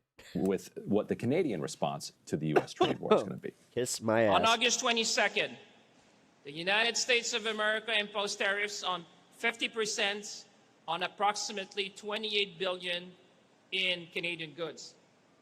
Those tariffs will have real consequences for Canadian workers, businesses, and communities across our nation. Canada must respond, and today we are, in a proportionate, targeted, and strategic way. Today I'm announcing that Canada will match the United States tariffs dollar for dollar, rate for rate. Effective September 8th, Canada will impose counter tariffs of up to 15, 25, or 50% on $27.6 billion in imports from the United States of America. For each product, our tariff would match the American tariff on the same type of Canadian good. And the Canadians said that they're trying to target with precision states that voted for Trump.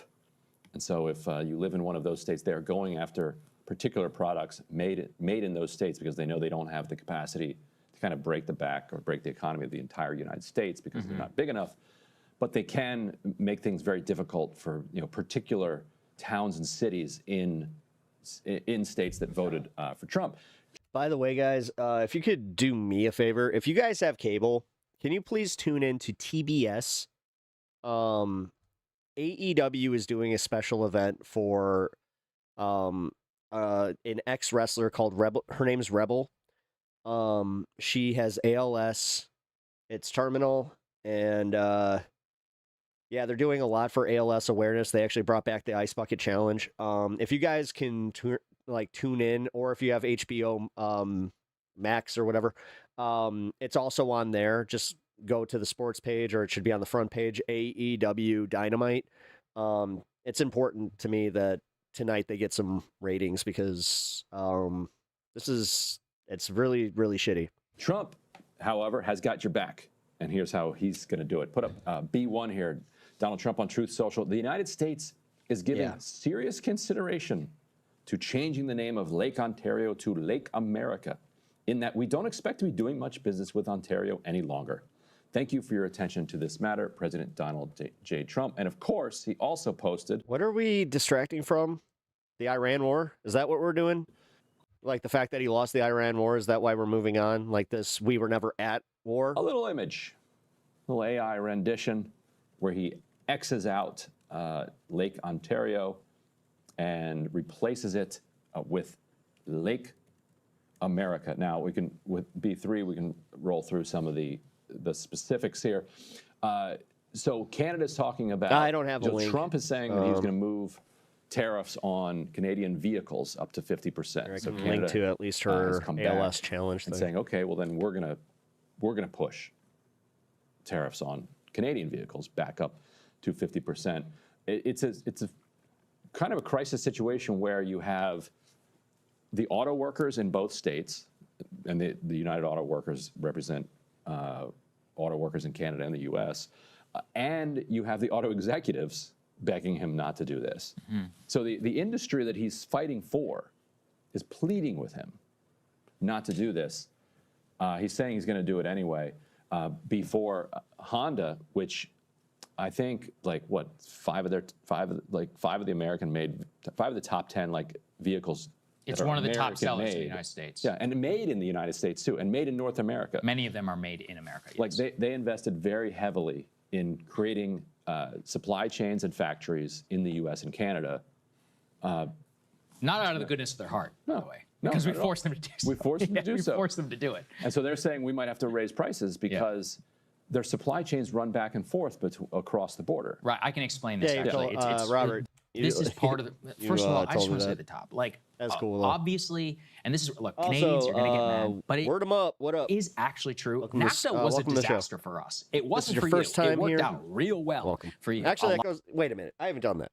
If this is your first time here, welcome. I'm Pep. If you haven't already hit the like, please do. Subscribe, follow, all that stuff. Hope you're enjoying the vibe. We're covering some news right now. A lot of our manufacturing plants in Detroit and throughout the United States moved to Canada and to Mexico, either for labor arbitrage purposes or for various other access to resources. I get it. I don't blame a multinational for doing that, for taking advantage, but it did not work out for our working class. The way that the cars are made right now is basically NAFTA plus USMCA, which means that many of these cars, and this is what Honda is talking about, the parts in the car, in some cases, can move across the border up to 10 to 15 times. I'm exaggerating. It may not always be that much, but various different types of the car, once it's finally assembled in the United States, there are parts in it that come from all over the world, but particularly move back and forth for machine purposes, manufacturing purposes, that eventually make their way into the Honda vehicle, which you eventually purchase in the United States. Honda does this because that's the way that NAFTA and USMCA set out the law. They said there won't be any tariffs that are on those. Again, I don't support this system. I don't think it should be that way, but it is what it is at this point. So then when the tariff comes into effect, what ends up happening with the way that Trump is doing it is it would increase the cost every time that thing moves across the border. That's why the car manufacturers are freaking out, because that would raise the imminent cost of them. If you have to pay that cost even once, or imagine 10 times, that explodes the cost of the increment on the actual part.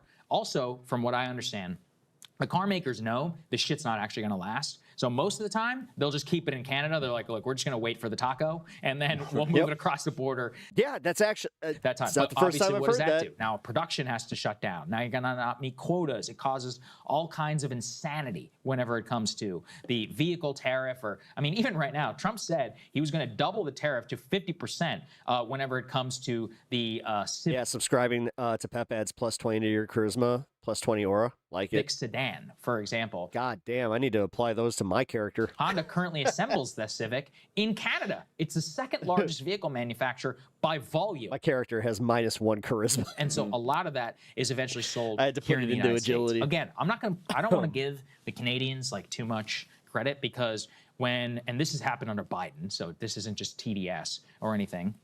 Under Biden, you can go and read the headlines. There were all of these Made in America provisions for the EV manufacturing credits. The Canadians were lobbying the hell out of the government. They're like, how can you do this to us? You can't just make it in your country. Like, you need to make it in ours. We're like, no, we want to make it in our country. The Canadians were furious with Biden, and even more so under Donald Trump. So it's like kind of a years-long story. Same thing happened in Europe. I get it. They're looking out for their interests. I think we should look out for ours. Now, is this the way I would handle our relationship with Canada? No. As I said, I don't have any great love for Canada. But why? What we can see here is even if you were to support this in a vacuum. This guy's such a weenie, dude. Which is, it's true. I can't get over him. Canada needs us a lot more than we need them, but we still need them. Major top trading partner. To launch this at a time of massive inflation and to do it in such a manner where the Canadian population is much better positioned to absorb the price increase. Yes, I put this up here while I'm talking about it, is that their population is 100% united. They're on like a war footing. They don't care. Yeah, they're like, all right, we're going to pay more for Tim Hortons. We'll eat grass. If it means. Yeah, as long as you agree. It was like, so be it. We'll sit there and we're going to take it. Are we going to sit there and are we going to take it while you're paying? What's the gas price today? Let me check. $4.10 on average per gasoline. It's like, well, we're sitting here paying high. Wait, Dylan Burns went to freaking Lebanon? Gas, high grocery, and all this other stuff.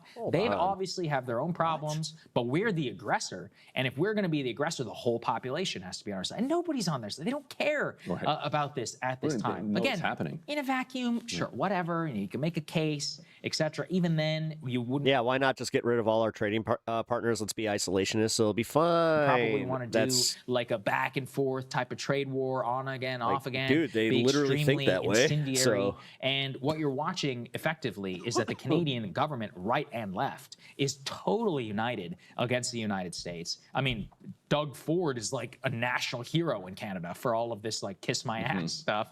And what you're watching is on our side, nobody wants to pay any of these higher tariffs, also because they don't even think it's going to be paired with a bigger manufacturing push, which now we've had the tariffs for over a year. We know it's not leading to that, especially because of downward pressure from the overall economy. The diesel price plus the tariff, a lot of these manufacturers are dead in the United States if this continues. And it's also a bit of a sideshow, given that electric vehicles, you know, in the next decade or whatever, are going to sweep the entire country. It would be sort of. I don't know if it will here. I think that they'll put so much protectionism on the gas that. I mean, maybe. look, I gotta save my smoke for the American consumer. Dodge was out here bragging about the Dodge Ram being the #1 seller in the country. There are guys out there taking out 9% interest car loans over 48 months, buying $80,000 souped up trucks for literally no reason. And so there is a part of that in the American heart which will never go away. And maybe that's right. Right. I look at it as like two different like countries competing over the manufacturing of horse and buggies in like 1905. It's a fair point. I mean, gas is always going to be part of our market. Maybe I'm wrong, and you're right that just the construction of our lives and the suburban nature of it and the cultural attachment to the gas guzzlers is going to override pure economics. We'll see. But you're right. Like, if you were going to redesign the system, you would renegotiate it. Like, sit down. You know, Trump had the USMCA that he agreed to. By the way, there's no winning answer on this poll. Just go ahead and answer whatever you want.